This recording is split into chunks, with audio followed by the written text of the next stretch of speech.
हरे कृष्ण. सर्वांचं आपल्या भक्ती सदाचार क्लासमध्ये स्वागत आहे. मी इस्कॉन बेंगलोरच्या वतीने सर्वांचं आजच्या या वर्गामध्ये हार्दिक हार्दिक स्वागत करते. आता आपण आपल्या क्लासची सुरुवात नेहमी गुरूंच्या चरणी प्रणाम करून, वंदन करून आणि मंगलाचरण म्हणून करतो, त्याप्रमाणे करूया. ओम नमो भगवते वासुदेवाय. ओम नमो भगवते वासुदेवाय. ओम नमो भगवते वासुदेवाय. ओम अज्ञानतिमिरान्धस्य ज्ञानाञ्जनशलाकया चक्षुरुन्मिलितं येन तस्मै श्रीगुरवे नमः. श्रीचैतन्यमनोभीष्टं स्थापितं येन भूतले स्वयं रूप कदा मह्यं ददाति स्वपदान्तिकं. वन्देऽहं श्रीगुरो श्रीयुतपदकमलं श्रीगुरुन् वैष्णवांश्च. श्रीरूपं साग्रजातं सहगण रघुनाथान्वितं तं सजीवं साद्वैतं सावधूतं परिजनसहितं कृष्ण चैतन्य देवं श्रीराधा कृष्णपादान् सहगण ललिता श्रीविशाखान्विताश्च. हे कृष्ण करुणा सिन्धो दीनबन्धो जगत्पते गोपेश गोपी राधाकान्त नमस्तुते. तप्त कांचन गौरांगी राधे वृंदावनेश्वरी वृषभानुसुते देवी प्रणमामि हरिप्रिये. वाञ्छाकल्पतरुभ्यश्च कृपा सिन्धुभ्य एव च पतितानां पावनेभ्यो वैष्णवेभ्यो नमो नमः. नमो ॐ विष्णुपदाय कृष्णपृष्ठाय भूतले श्रीमते भक्तिवेदान्त स्वामिन् इति नामिने. नमस्ते सरस्वती देवे गौरवाणी प्रचारिणे निर्विशेष शून्यवादी पाश्चात्य देशतारिणे.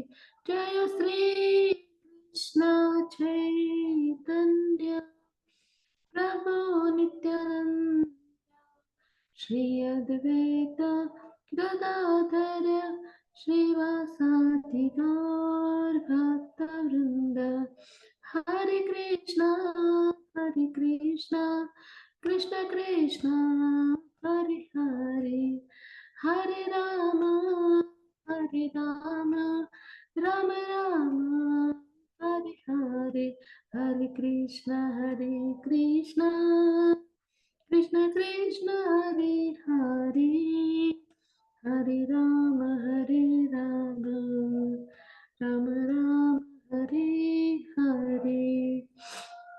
श्री श्री राधा गोविंद की जय. श्री चैतन्य महाप्रभु की जय. श्रील प्रभुपाद की जय. गुरु महाराज की जय. ग्रंथराज भागवतम की जय. हरे कृष्ण. सर्वांचं आजच्या या भक्ती सदाचार क्लासमध्ये हार्दिक हार्दिक स्वागत. आता आपण आपलं जे दुसरं मॉड्यूल सुरू आहे दशावतार, त्याच्यामधले जो बुद्ध अवतार आहे तर तो अभ्यासणार आहोत. मागच्या क्लासमध्ये आपण बलरामजींचा अवतार पूर्ण केला आणि आपण जेव्हा जन्माष्टमी होती तर त्यावेळेला आपण भगवान श्रीकृष्णांचा अवतार जो द्वापार युगात झाला तर तो पूर्ण केला. तर अशा पद्धतीने आपले आता 9 अवतार अभ्यासून पूर्ण झालेत.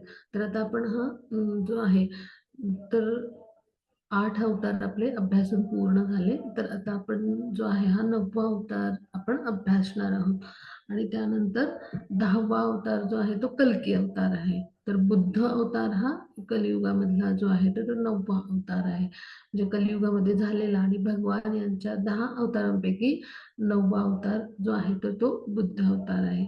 मग आता बुद्ध अवतार कसा घडला यामागचं जे कारण होतं किंवा बुद्ध अवताराच्या मागची पार्श्वभूमी काय होती तर हे सगळं आपण आज अभ्यासून घेणार आहोत.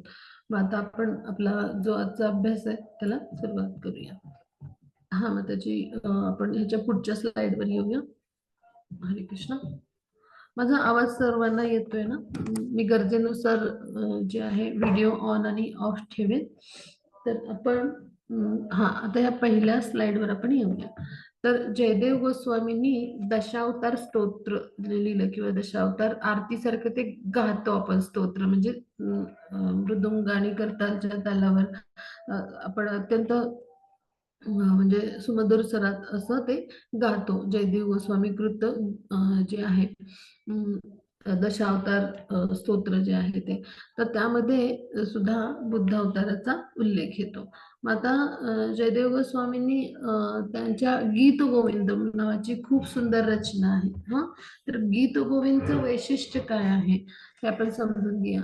तर गीत गोविंद याची रचना अशा पद्धतीने केली गेली आहे की म्हणजे भगवान जगन्नाथ जे आहेत जगन्नाथपुरी मधले, तर ते देखील जेव्हा जयदेव गोस्वामी गीत गोविंद गात असत, म्हणजे ते रचयिता तर आहेत, पण जेव्हा गात असत त्यावेळेला ते ऐकण्यासाठी मंदिर सोडून निघून जात असत. आणि आज देखील जे जे भगवान यांचे भक्त गीत गोविंद गातात, तर त्यांना भगवान यांच्या प्रत्यक्ष संगाची अनुभूती येते. म्हणजे कलियुगामध्ये भगवान यांचं नाम म्हणजे जे आहे, तर ते म्हणजे प्रत्यक्ष भगवान यांचा सहवास तर आहेच. म्हणजे कलियुगे काय सांगितलं की नाम म्हणजेच भगवान यांचा प्रत्यक्ष अवतार आहे. कलियुगामधलं भगवान यांचं पवित्र नाम म्हणजेच त्यांचा जो आहे तो कली अवतार आहे किंवा कलियुगामधला भगवान यांचा अवतार आहे.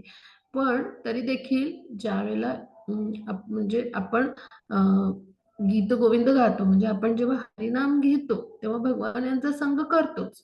पण जेव्हा गीत गोविंद गायलं जातं त्यावेळेला भगवान यांना आपण अनुभवतो.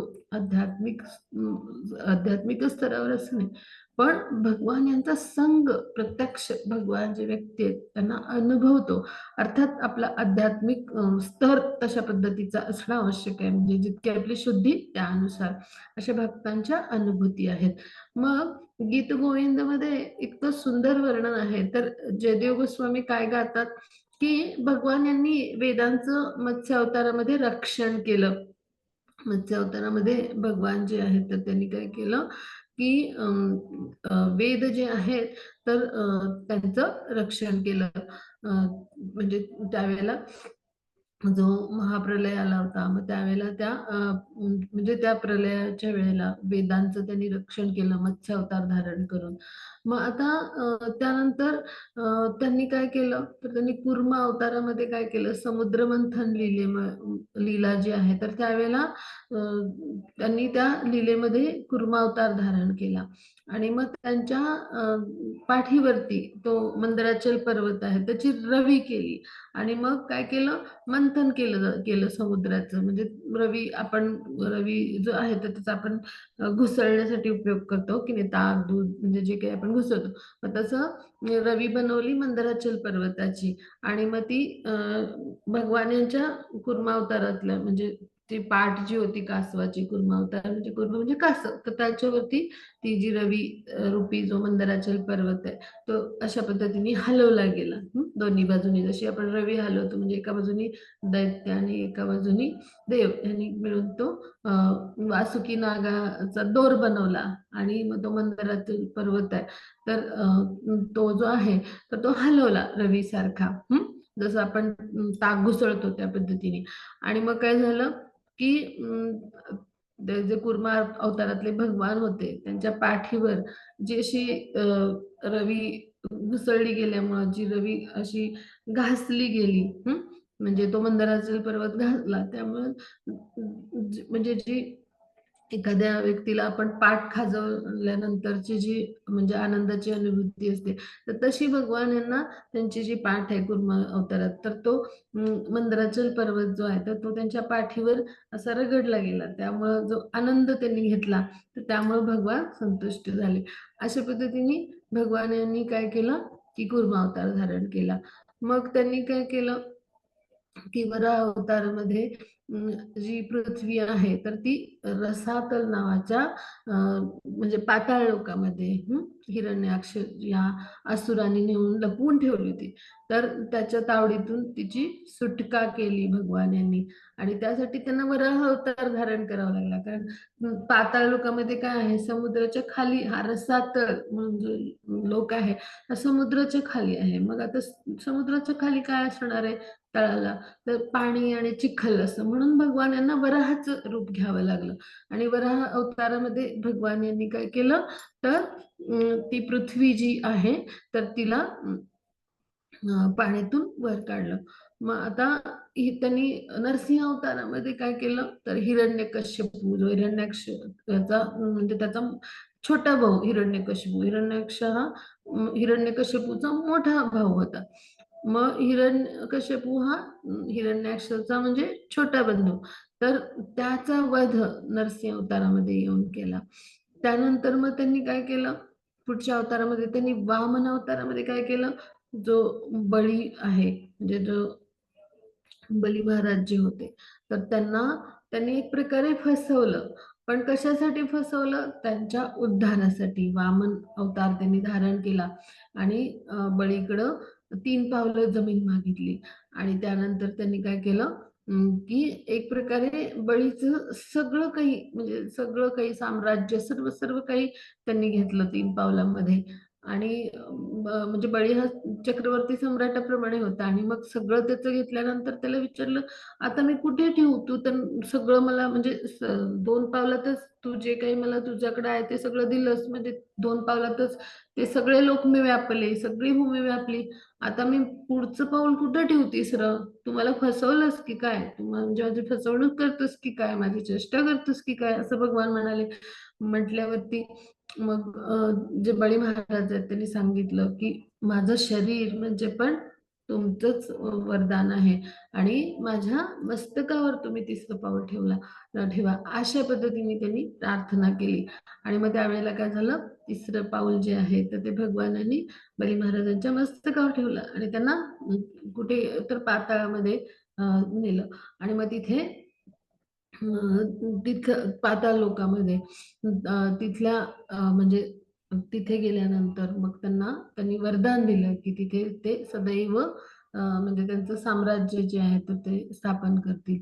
मग तिथं वेगवेगळे लोक आहेत, पाताळ लोकांचे प्रकार आहेत. तर त्यातलं सुतल लोक जो आहे तर तो त्यांनी सुतल लोकामध्ये बळी महाराजांचं साम्राज्य आहे, आणि तिथं वामन रूपामध्ये भगवान जे आहेत तर ते उपस्थित असतात. तिथे रक्षण करत असतात त्या लोकांचं. अशा पद्धतीचं त्यांना वरदान मिळालं. म्हणजे एक प्रकारे बली महाराजांच्या उद्धारासाठी भगवान यांनी ही लीला केली.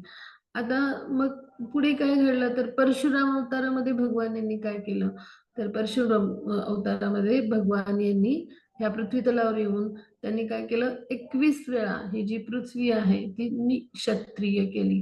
का तर हे जे क्षत्रिय होते त्यांच्या माध्यमातून अधर्म माजला होता, म्हणजे क्षत्रियांनीच अधर्म माजवला होता. म्हणजे जर पृथ्वी तलावरचे क्षत्रिय जे आहेत तेच जर अधर्म माजवणारे घडले, तर मग त्यांची जी प्रजा आहे तर ती अधर्मीच होईल. मग अशा अधर्मी क्षत्रियांचा निपात करण्यासाठी परशुरामजींनी अवतार घेतला, आणि त्यांनी काय केलं, 21 वेळा जी ही पृथ्वी आहे तर ती निक्षत्रिय केली. म्हणजे असे जे म्हणजे दुष्कृत्य करणारे जे कुकर्मी क्षत्रिय होते त्यांचा त्यांनी संहार केला. मग आता पुढच्या अवतारामध्ये भगवान यांनी काय केलं, तर भगवान श्रीरामचंद्रांच्या रूपात ते आले, आणि त्यांनी काय केलं, अनेक असुरांचा म्हणजे जे ऋषीमुनींना त्रास देणारे होते तर त्यांनी वनवासाच्या काळात त्यांनी अनेक ऋषी जे आहे ते असुरांचा तर वध केलाच, पण त्याचबरोबर दशानन रावणाचा देखील त्यांनी वध केला. मग आता पुढचा अवतार जो आहे 8वा अवतार त्यांचा, तर त्या अवतारामध्ये त्यांनी काय केलं, तर बलरामाच्या रूपात आपल्या नांगरासहित नांगर हे त्यांचं शस्त्र आहे, तर त्यांनी ते आले आणि त्यांनी विविध लीला केल्या, आणि त्या खूप सुंदर सुंदर लीला केल्या, आपण अभ्यासल्या, हो की नाही. आणि मग आता 9वा अवतार जो आहे तो बुद्ध अवतार आहे त्यांचा, आणि 10वा अवतार जो आहे तो त्यांचा कल्की अवतार आहे, की जो होणार आहे भागवतामध्ये. हे सगळं व्यासमुनींनी लिहून ठेवलंय. मग त्यांनी काय केलं, बुद्ध अवतारामध्ये येऊन पशुहिंसा थांबवली. आणि जे कल्कीचा अवतार आहे तर त्यांनी काय केलं, जे कल्की अवतारात येऊन भगवान यांनी काय केलं, तर किंवा ते करतील, आता कल्की अवतार येणार आहे, पण हे असं चक्र भगवान यांचं अवतार कार्य आणि अवतार धारण करतात वेगवेगळ्या युगांमध्ये मध्ये, आणि भगवान वेगवेगळ्या युगामध्ये अवतरित होत असतात. हे असं चक्र सदैव सुरूच आहे ना, आणि सुरूच राहतं. तर त्यामुळं कल्की अवतार अनेक ब्रह्मांडामध्ये किंवा अनेक युगामध्ये जो झालाय त्यानुसार तो कल्की अवतारामध्ये भगवान येऊन कार्य काय करतात, तर भगवान जे नास्तिक लोक आहेत, तर त्या नास्तिक लोकां म्हणजे जो आहे, तर नास्तिक लोकांच्या जे अधर्माचं प्रमाण असतं किंवा असे अधर्मी नास्तिक लोक आहेत, तर त्यांचा एक प्रकारे ते म्हणजे त्यांचा आपण म्हणू की त्यांना एक प्रकारे एक धडा शिकवण्यासाठी म्हणू, म्हणजे हे असे दुष्ट असुरी प्रवृत्तीचेच लोक असतात.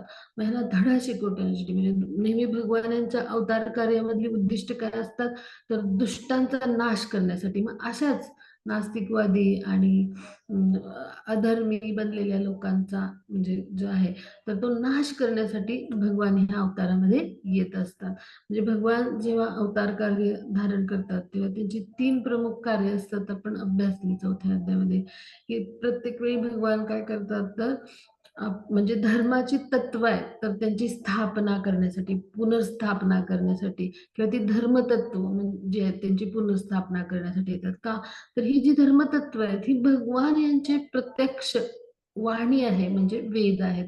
म्हणजे वेदांना धर्मतत्व म्हणून सगळीकडे प्रसारित करण्यात येतं. आणि वेदांचा संदेश काय आहे, की भगवान यांना शरण जा, भगवान हेच पूर्ण पुरुषोत्तम भगवान आहेत, आणि त्यांची भक्तिमय प्रेममय सेवा करून त्यांचं प्रेम जे आहे, तर ते प्राप्त करणं हेच मानवी जीवनाचा उद्देश आहे. हे वेदांचा संदेश आहे. भगवान यांचे प्रत्यक्ष प्रत्यक्ष उपदेश म्हणजे काय आहेत, वाणी, म्हणजे वाणी म्हणजे वेद आहेत आपण म्हणतो. आज्ञा किंवा उपदेश म्हणजे काय आहेत, तर भगवद्गीता आहे. मग भगवान यांचे उपदेश सुद्धा धर्मतत्वच आहेत.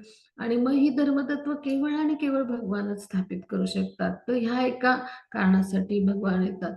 जी धर्मतत्व आहेत त्यांची पुनर्स्थापना करण्यासाठी. कारण अधर्माचं प्रमाण वाढलेलं असतं, पृथ्वीवरच्या पापाचा भार वाढलेला असतो, तो कमी करण्यासाठी, म्हणजे अधर्मी लोकांचं प्रमाण कमी करण्यासाठी आणि तत्वांची पुनर्स्थापना करण्यासाठी. दुसरं कारण काय असतं, की दुष्टांचा नाश करण्यासाठी. हे दुष्ट जे लोक असतात ते कुठल्याही कुलामध्ये जन्म घेतात. असुर कुळामध्ये जसे भगवानांचे भक्त जन्म घेतात, तसे दुष्ट लोक कुठल्याही कुळात असतात, आणि ते तिथे धार्मिक लोकांचा म्हणजे जे भगवत भक्त असतात त्यांचा छळ करत असतात, त्यांना त्रास देत असतात. मग अशा लोकांचा नाश करण्यासाठी आणि त्याचबरोबर आपल्या भक्तांचा उद्धार कशा पद्धतीनं, तर ह्या दुष्टांचा नाश करून भक्तांचा उद्धार करण्यासाठी भगवान नेहमी अवतार घेत असतात. मग आता भगवान कोणी म्हणेल की भगवानच काय येतात, म्हणजे त्यांचा एखादा शिष्य, म्हणजे इतके हजारो लाखो भगवानांचे शिष्य आणि उच्च कोटीचे शुद्ध भक्त आहेत त्या ब्रह्मांडामध्ये. आणि मग भगवान यांनाच येण्याची काय गरज आहे, हो की नाही? म्हणजे कोणालाही पाठवू शकतील आपल्या शिष्यांना, भक्तांना, आणि भगवान यांचा एखादा उच्च कोटीचं भक्त सुद्धा पुरेच आहे या लोकांचा वध करण्यासाठी. त्यासाठी भगवान यांना येण्याची काय आवश्यकता आहे? तर ह्यामागं कारण आहे, भगवान आणि भक्त ह्यांच्यामध्ये जे प्रेमाचं आदान-प्रदान असतं, आणि त्या प्रेमापोटी आपल्या भक्तांचं सांत्वन करण्यासाठी, त्यांना सांत्वन देण्यासाठी भगवान स्वतःच अवतरित होतात. आणि हेच कारण आहे की प्रत्येक वेळी भगवान यांनी स्वतः अवतार घेतला आणि आपली जी कार्य आहेत ती केली. मग आता बुद्ध अवतारात भगवान यांनी कशी लीला केली आहे, तर ती आपण आज अनुभवणार आहोत. आता आपण पुढच्या स्लाइडवर जाऊया. हा माताजी, पुढची आपण स्लाइड घेऊया.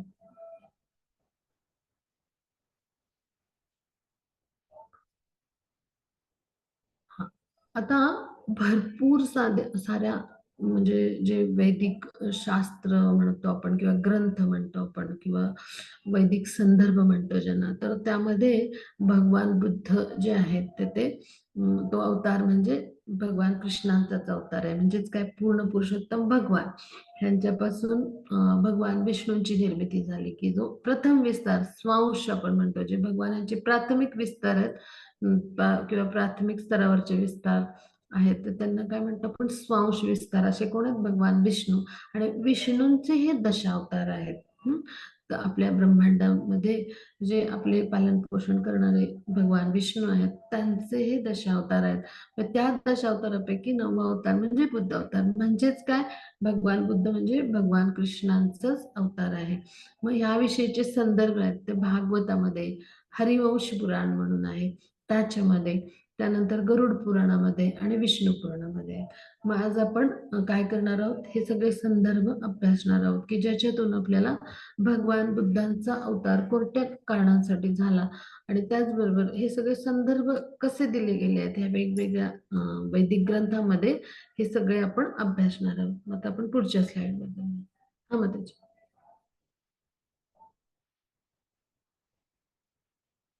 हा, आता भक्ती रसामृत सिंधू आपण ग्रंथ अभ्यासला असेल काही जणांनी, इथे जे उपस्थित आहेत त्यांनी, किंवा काही जणांना ह्या ग्रंथाचं फक्त नाव जरी माहित असेल तरी चालेल. तर याच्यामध्ये काय दिलंय ते आपण अभ्यासणार आहोत. तर आता असा काळ निर्माण झाला होता की त्यावेळेला शास्त्रांची म्हणजे परवाच करत नव्हते लोक, आणि शास्त्रांना ते विरोधच करत होते एक प्रकारे. असं वातावरण निर्माण झालं होतं. आणि ह्याचं उदाहरण म्हणजे बौद्ध दर्शन मध्ये आपण ते पाहतो. तर भगवान बुद्ध यांचा जन्म आहे तो श्रेष्ठ अशा क्षत्रिय कुळामध्ये झाला, म्हणजे राजकुळामध्ये झाला. आणि त्यावेळेला काय घडलं, की बौद्ध जो धर्म आहे म्हणजे, तर त्याची निर्मिती कशी म्हणजे जी आहे तर ती झाली. आणि मग त्याचा प्रचार प्रसार कसा झाला, तर हे आपण थोडस समजून घेणार आहोत. आता शास्त्रांची ज्यांना काही म्हणजे तमाच नसते, ज्यांना किंवा तमा बाळा नाहीत असे लोक जे होते, तर त्यांनी काय केलं, भरपूर प्रमाणात पशुहिंसा जे आहे तर ती सुरू केली. म्हणजे काय, की शास्त्रामध्ये जे पशुबलीचा संदर्भ दिला गेला होता, त्याचा आपल्या सोयीनुसार अर्थ काढून त्यानुसार पशुहिंसा सुरू झाली होती, असं समाजामध्ये चित्र होतं. आणि त्यावेळेला मग भगवान जे आहेत तर त्यांनी भगवान बुद्धांच्या स्वरूपात अवतार घेतला. मग आता भगवान बुद्धांचे अनेक भक्त आहेत. हम्म. मग आता ते कसे आहेत, तर त्याविषयी रूप गोस्वामी आपल्याला भक्तिरसामृत सिंधूच्या माध्यमातून सांगतायत, की बुद्धांच्या अनुयायी जे आहेत तर त्यांना आपण भक्त नाही म्हणत. तर भगवान बुद्ध जे आहेत तर त्यांना कृष्णांचा अवतार मानलं जातं. पण हे असा हा जो अवतार होता, तर ह्या अवतारामध्ये वेदांचं ज्ञान म्हणजे जे आहे, किंवा वेदांमधली जी तथ्य आहेत, तर ही सगळी लोकांपर्यंत पोहोचवणं हे याचा उद्देश नव्हता. प्रत्येक भगवान यांच्या अवताराचा उद्देश हे तर असतच, पण यावेळी वेद त्यांनी स्वीकारले. पण वेदांमध्ये जी म्हणजे वेदांचा दुरुपयोग करून जी पशुहिंसा म्हणजे जे पशुहिंसेचं स्तोम माजवलं होतं, तर हे बंद करण्यासाठी भगवान यांचा जो आहे तो बुद्ध अवतार झाला. मग त्यावेळेला वेदांचं अध्ययन आणि भगवान यांची श्रेष्ठता ही त्यांनी स्वीकारली. म्हणजे भगवान यांची श्रेष्ठता स्वीकारणं म्हणजेच वेदाध्ययन जो आहे, तर वेदाध्ययन केल्यानंतर त्याच्यातलं त्याचं सार जे आहे ते म्हणजे काय आहे, तर भगवान हे सर्वश्रेष्ठ पूर्ण पुरुषोत्तम भगवान आहे ते समजून घेणं. पण हे सगळं जे आहे म्हणजे भगवानांची श्रेष्ठता किंवा पूर्ण पुरुषोत्तम म्हणजे भगवान जे आहेत तर तेच सर्वश्रेष्ठ आहेत, आणि हे सगळं वेदांच्या अध्ययनाद्वारे आपण समजून घेतो. तर ह्याला म्हणायचं धार्मिक सिद्धांत. मग भगवान यांची श्रेष्ठता जी आहे, तर ती जो कोणी स्वीकारत नाही त्याला नास्तिकवादी म्हणतो आपण. मग आता बौद्ध म्हणजे जो धर्म आहे, तर तिथे शास्त्रांचा विचार केला जात नाही, आणि भगवान यांचं श्रेष्ठत्व जे आहे, तर म्हणजे ते स्वीकारलं जात नाही. म्हणजे नास्तिकवादाचा अर्थ काय, की वेदांचं जे म्हणजे जे प्रमाण आहे, हं, त्यानुसार म्हणजे जे आहे ते भगवान हे पूर्ण पुरुषोत्तम भगवान असं त्यांना म्हटलं जातं. हं, तर तसं न स्वीकारता म्हणजे भगवानाची श्रेष्ठता म्हणजे तिथे नाकारली जाते. आणि मग महान आचार्य जे आहेत किंवा उच्च कोटीचे भक्त जे आहेत भगवान यांचे, त्यांची अवहेलना केली जाते. तर हे चुकीचं आहे.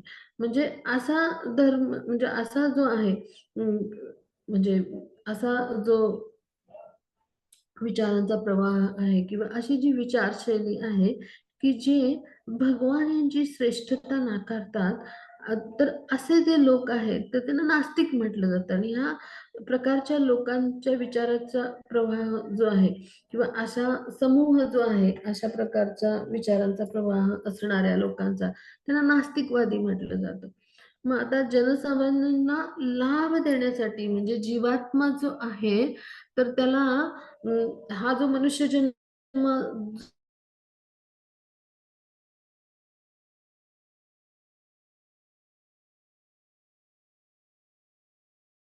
जसं कसा लाभ करून घेता येईल म्हणजे काय की इथे येऊन आपण प्रत्यक्ष कर्म करून भक्तिमय प्रेममय सेवेद्वारे भगवानाची प्राप्ती कशी करू शकू हे वैदिक शास्त्र आपल्याला शिकवतं. म्हणजे वैदिक शास्त्र किंवा वेद यांच्यातून आपल्याला हे शिक्षण मिळतं आणि ह्यासाठी वेद आहेत.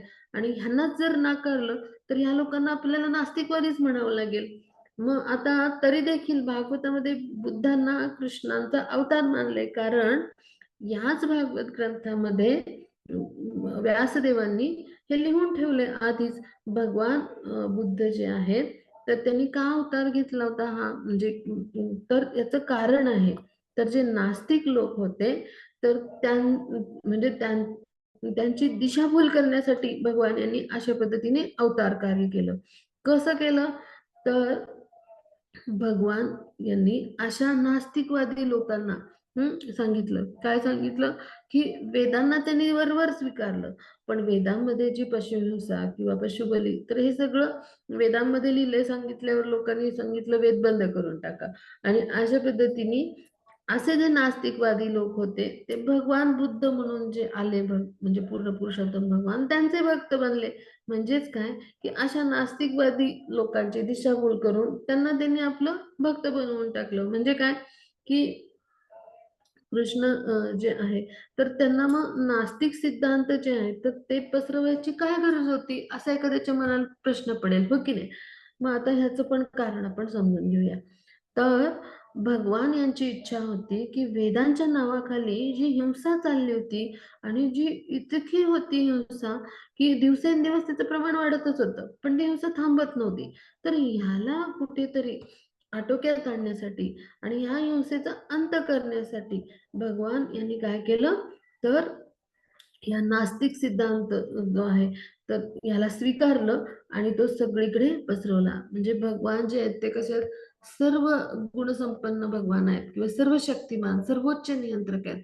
म्हणजे त्यांनी अशा प्रकारे कार्य केलं की म्हणजे एकीकडे हे पशुहिंसा पण थांबली, एकीकडे हे नास्तिकवादी लोक जे होते तर हे लोक सुद्धा भगवान यांच्या आश्रयाखाली आले आणि त्यांना भगवान बुद्धांच्या रूपात स्वीकारलं. म्हणजे एक प्रकारे हे भगवान यांचे हे नास्तिकवादी लोक सुद्धा भक्तच बनले, हो की नाही.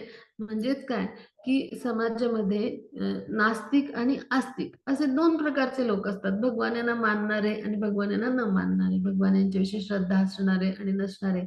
मग भगवान यांचा छद्मावतार म्हणलं जातं भगवान बुद्ध अवतार म्हणजे त्यांनी काय केलं बुद्ध अवतारामध्ये त्यांची इच्छा काय होती, होणारी पशुहिंसा थांबवायची. त्यासाठी त्यांनी वेद सुद्धा नाकारले. म्हणजे भगवान यांचा जो अवतार आहे तर तो त्यावेळची परिस्थिती आणि त्यावेळेचा जो उपाय आहे आवश्यक तो योजण्यासाठी म्हणजे भगवान त्यानुसार तो उपाययोजना करण्यासाठी तिथे तशा पद्धतीचा अवतार घेतात आणि ते कार्य करतात. अवतारांची म्हणजे भगवान अवतारांची अनेक कारणं आहेत त्यापैकी हे देखील कारण आहे. तर मग त्यावेळेला त्यांनी काय केलं वेद थांबवले आणि त्यांनी मग काय सांगितलं म्हणजे की पशुहिंसा ही थांबवण्यासाठी त्यांनी नास्तिकवादाचा सिद्धांताचा प्रसार केला. तर हे कशासाठी केलं, तर भगवान यांची इच्छा काय होती की वेदांच्या नावाखाली वेदांचा दुरुपयोग करून जी पशुहिंसा चालली होती ती थांबवायची होती त्यांना, आणि हे कार्य त्यांचं सफल झालं. म्हणजे काय की तथाकथित धर्मज्ञ त्या काळातले ते काय करत होते, तर वेदांच्या माध्यमातून म्हणजे वेदांचा आधार घेऊन ते काय करत होते, तर लोकांना पशु हिंसा करण्यासाठी प्रवृत्त करत होते. मग आता अशा पद्धतीने म्हणजे एक प्रकारे आपण म्हणू की एकीकडे तर वेदांचं ते आधार घेत होते आणि दुसरीकडे मांसाहार आणि अशी हिंसक कृत्य करायला लोकांना प्रवृत्त करत होते. मग हे धर्मशास्त्राच्या दृष्टीने योग्य नाहीये. मग भगवान बुद्धांनी काय केलं, अशा पतित लोकांना अशा म्हणजे वेदांचा अशा पद्धतीचा खोटा प्रचार करत होते हे लोक. आणि त्याचबरोबर वेदांची खोटी व्याख्या करत होते, आणि मग ह्या वेदांच्या खोट्या व्याख्या करून खोटा प्रसार करून म्हणजे आपण म्हणतो ना मिथ्या मिथ्या आहे किंवा तर खोट्या पद्धतीचा प्रसार करून आणि वेदामध्ये असं सांगितले असं सांगून पशुहिंसेला लोकांना प्रवृत्त करणारे जे स्वतःला धर्मज्ञ समजणारे लोक होते किंवा प्रकांड पंडित समजणारे लोक होते, तर ह्यांच्यापासून दूर ठेवण्यासाठी आपल्यासारख्या पतित बद्धात्म्यांना भगवान यांनी काय केलं, तर बुद्धांचा अवतार घेतला. आणि मग एवढंच नाही तर भगवान बुद्धांनी काय केलं, तर ह्या नास्तिकांची जी नास्तिकता होती तर म्हणजे ती जी होती तर ती म्हणजे ती नास्तिकता किंवा तो नास्तिकवादाचा जो सिद्धांत होता ना, तर तिथे सुद्धा सुरुवातीला त्यांनी काय केलं की वेदांमधलं म्हणजे जे अहिंसा हे तत्व आहे किंवा वेदांमधलं जे दर्शन आहे, दर्शनाचा भाग आहे, तर म्हणजे तपस्या या संदर्भात वैयक्तिक तपस्या या संदर्भात मार्गदर्शन केलं. पण त्यांनी काय केलं की त्यांना अशा पद्धतीने उपदेश दिले की ज्यानुसार ते अगदी सहज त्याचं अनुकरण करतील आणि अशा पद्धतीने ते जे भक्त आहेत ते भगवान यांच्या म्हणजे कृपाछत्राखाली राहतील. म्हणजेच काय, त्यांना एक प्रकारे भगवान बुद्धांच्या रूपात येऊन त्यांनी अशा पद्धतीचे उपदेश, अशा पद्धतीचं मार्गदर्शन केलं की हिंसा थांबेल. त्यानंतर जे आहे ते आपण म्हणू की तपस्या, प्रत्येक व्यक्तीची जी तपस्या आपण म्हणतो वैयक्तिक स्तरावरची जी साधना आहे ती योग्य प्रकारे होण्यासाठीचे आवश्यक उपदेश, आणि त्याचबरोबर अशा पद्धतीने नास्तिकवादाचा प्रसार करून भगवान बुद्ध जे आहेत त्यांच्या अधिपत्याखाली म्हणजेच कोणाच्या, तर कृष्णांनी आपल्या अधिपत्याखाली हे सगळे लोक जे आहेत ते राहतील, म्हणजेच आपल्या कृपाछत्राखाली हे सगळे लोक येतील, अशा पद्धतीची ही लीला केली. म्हणजेच काय, जे नास्तिकवादी लोक आहेत, नास्तिकवादाचा प्रसार करणारे किंवा भगवान बुद्धांचे आम्ही अनुयायी सांगणारे, हे सुद्धा एक प्रकारे भगवान कृष्णांचेच. अशा पद्धतीने ही भगवान यांनी लीला केली. आता पुढे जाऊ आपण. हा माताजी पुढची स्लाइड घेऊया.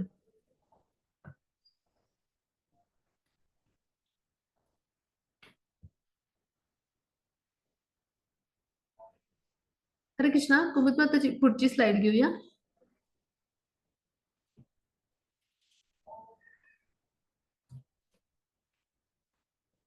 हरे कृष्णा. माझा आवाज ऐकू येतो ना माताजी? हरे कृष्णा.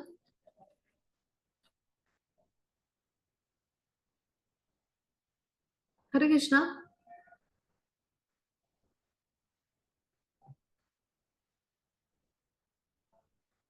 सर्वांना माझा आवाज ऐकू येतोय? हरे कृष्णा. कुमुद हो माताजी. माताजी येतोय. हा. कोणीतरी मेसेज टाइप करूया थोडा लिंक ह्याच्यामध्ये चॅटमध्ये. माताजी पुढची स्लाइड घ्या असा मेसेज थोडा कोणी टाइप करू शकेल? हा, ठीक आहे. हरे कृष्ण. कदाचित नेट इश्यू असेल. हा, आता आपण भागवतातला संदर्भ अभ्यासणार आहोत. भागवताच्या 3ऱ्या स्कंदामध्ये 24 क्षमा असेल, भागवताच्या पहिल्या स्कंदामधल्या 3ऱ्या अध्यायामध्ये हा संदर्भ येतो बरं का. आणि इथे खूप सुंदर पद्धतीने वर्णन केलं गेलंय भगवान बुद्धांचा अवतार कसा कसा जो आहे कलियुगामध्ये जो आहे तो झाला. तर आता इथे श्लोकाच्या माध्यमातून आपण हे समजून घेणार आहोत. तर पहिला स्कंद त्यातला 3रा अध्याय जो आहे अवतारी श्रीकृष्ण म्हणून, तर त्यामधला हा 24वा श्लोक आहे. ततः कलो संप्रवृत्ते सम्मोहाय सुरद्विषां बुद्धो बुद्धो नामना अंजनसूतः किकटेषु भविष्यति. तर आता ह्या श्लोकाच्या माध्यमातून आपण समजून घेणार आहोत की कशा पद्धतीने भगवान बुद्धांचा अवतार झाला. मग आता कलियुगाच्या आरंभी भगवान जे आहे तर ते देवतांचा द्वेष करणारे जे लोक होते, म्हणजेच कोण, नास्तिकवादी लोक, त्यांना मोहित करण्यासाठी अंजनाच्या बुद्ध नामक पुत्राच्या रूपाने बिहार प्रांतात प्रकट होतील असं कशात लिहून ठेवलंय, तर हे श्रीमद भागवतामध्ये लिहून ठेवलंय. आता भागवताचा जो काळ आहे सर्वांना माहिती आहे, तर तो जो आहे तो कलियुगाच्या अवतरणाच्या आधीचा काळ आहे.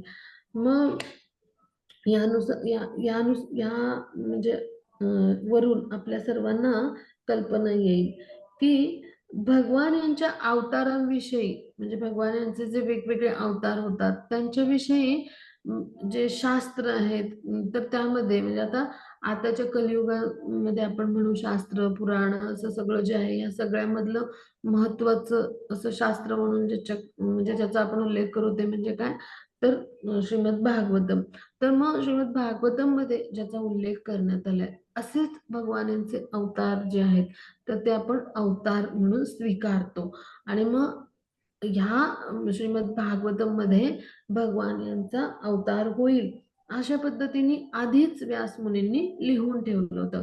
कारण भागवताची रचना जी आहे ती कलियुगाच्या म्हणजे आरंभाच्या म्हणजे पूर्वी, कलियुग आरंभ होण्यापूर्वी झाली आणि त्यामुळं कलियुगाच्या आरंभी भगवान बुद्धांचा अवतार होईल असं व्यास मुनींनी लिहून ठेवलंय पहा.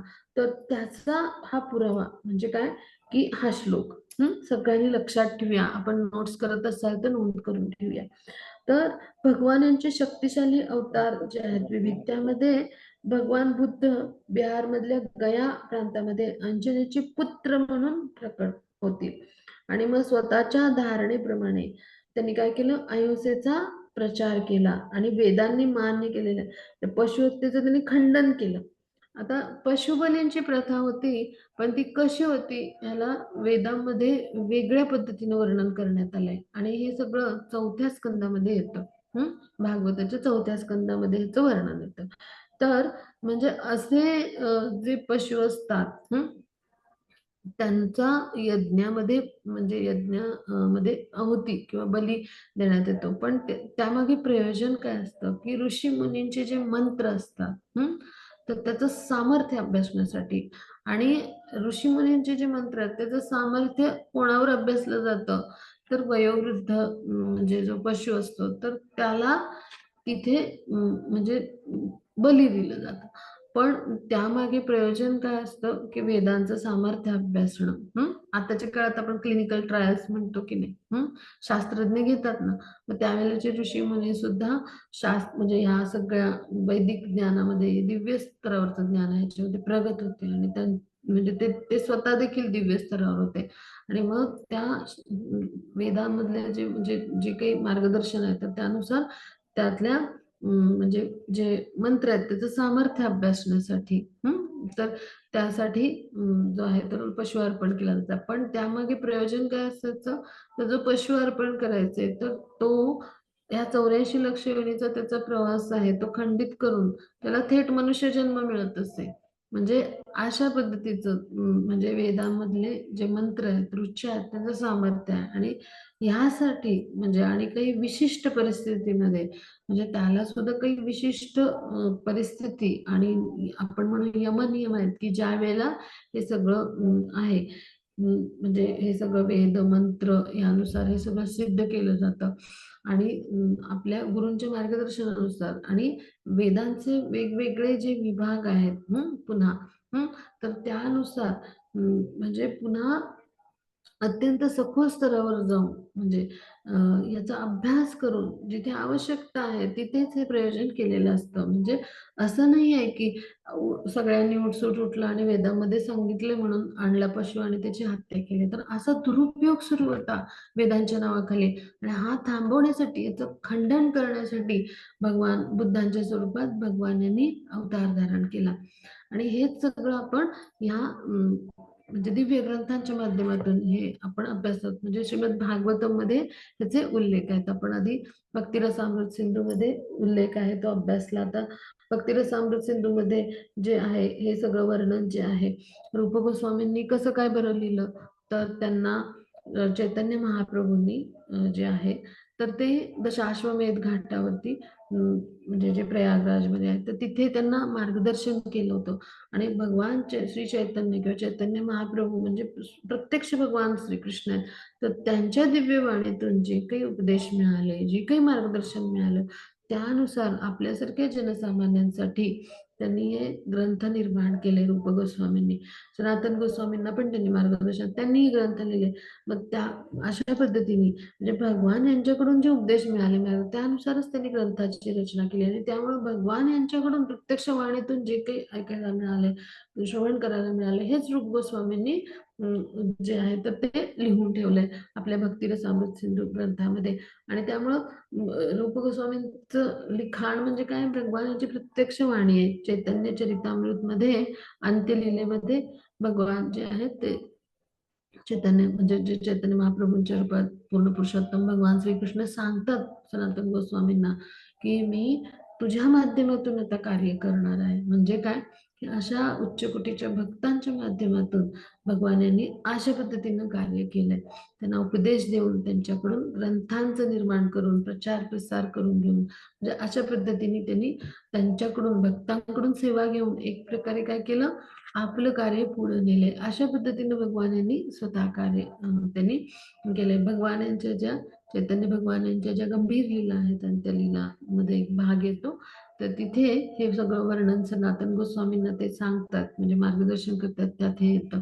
म्हणजेच काय की अशा पद्धतीने भगवान जे आहेत तर ते आपल्या भक्तांच्या माध्यमातून सुद्धा कार्य करत असतात.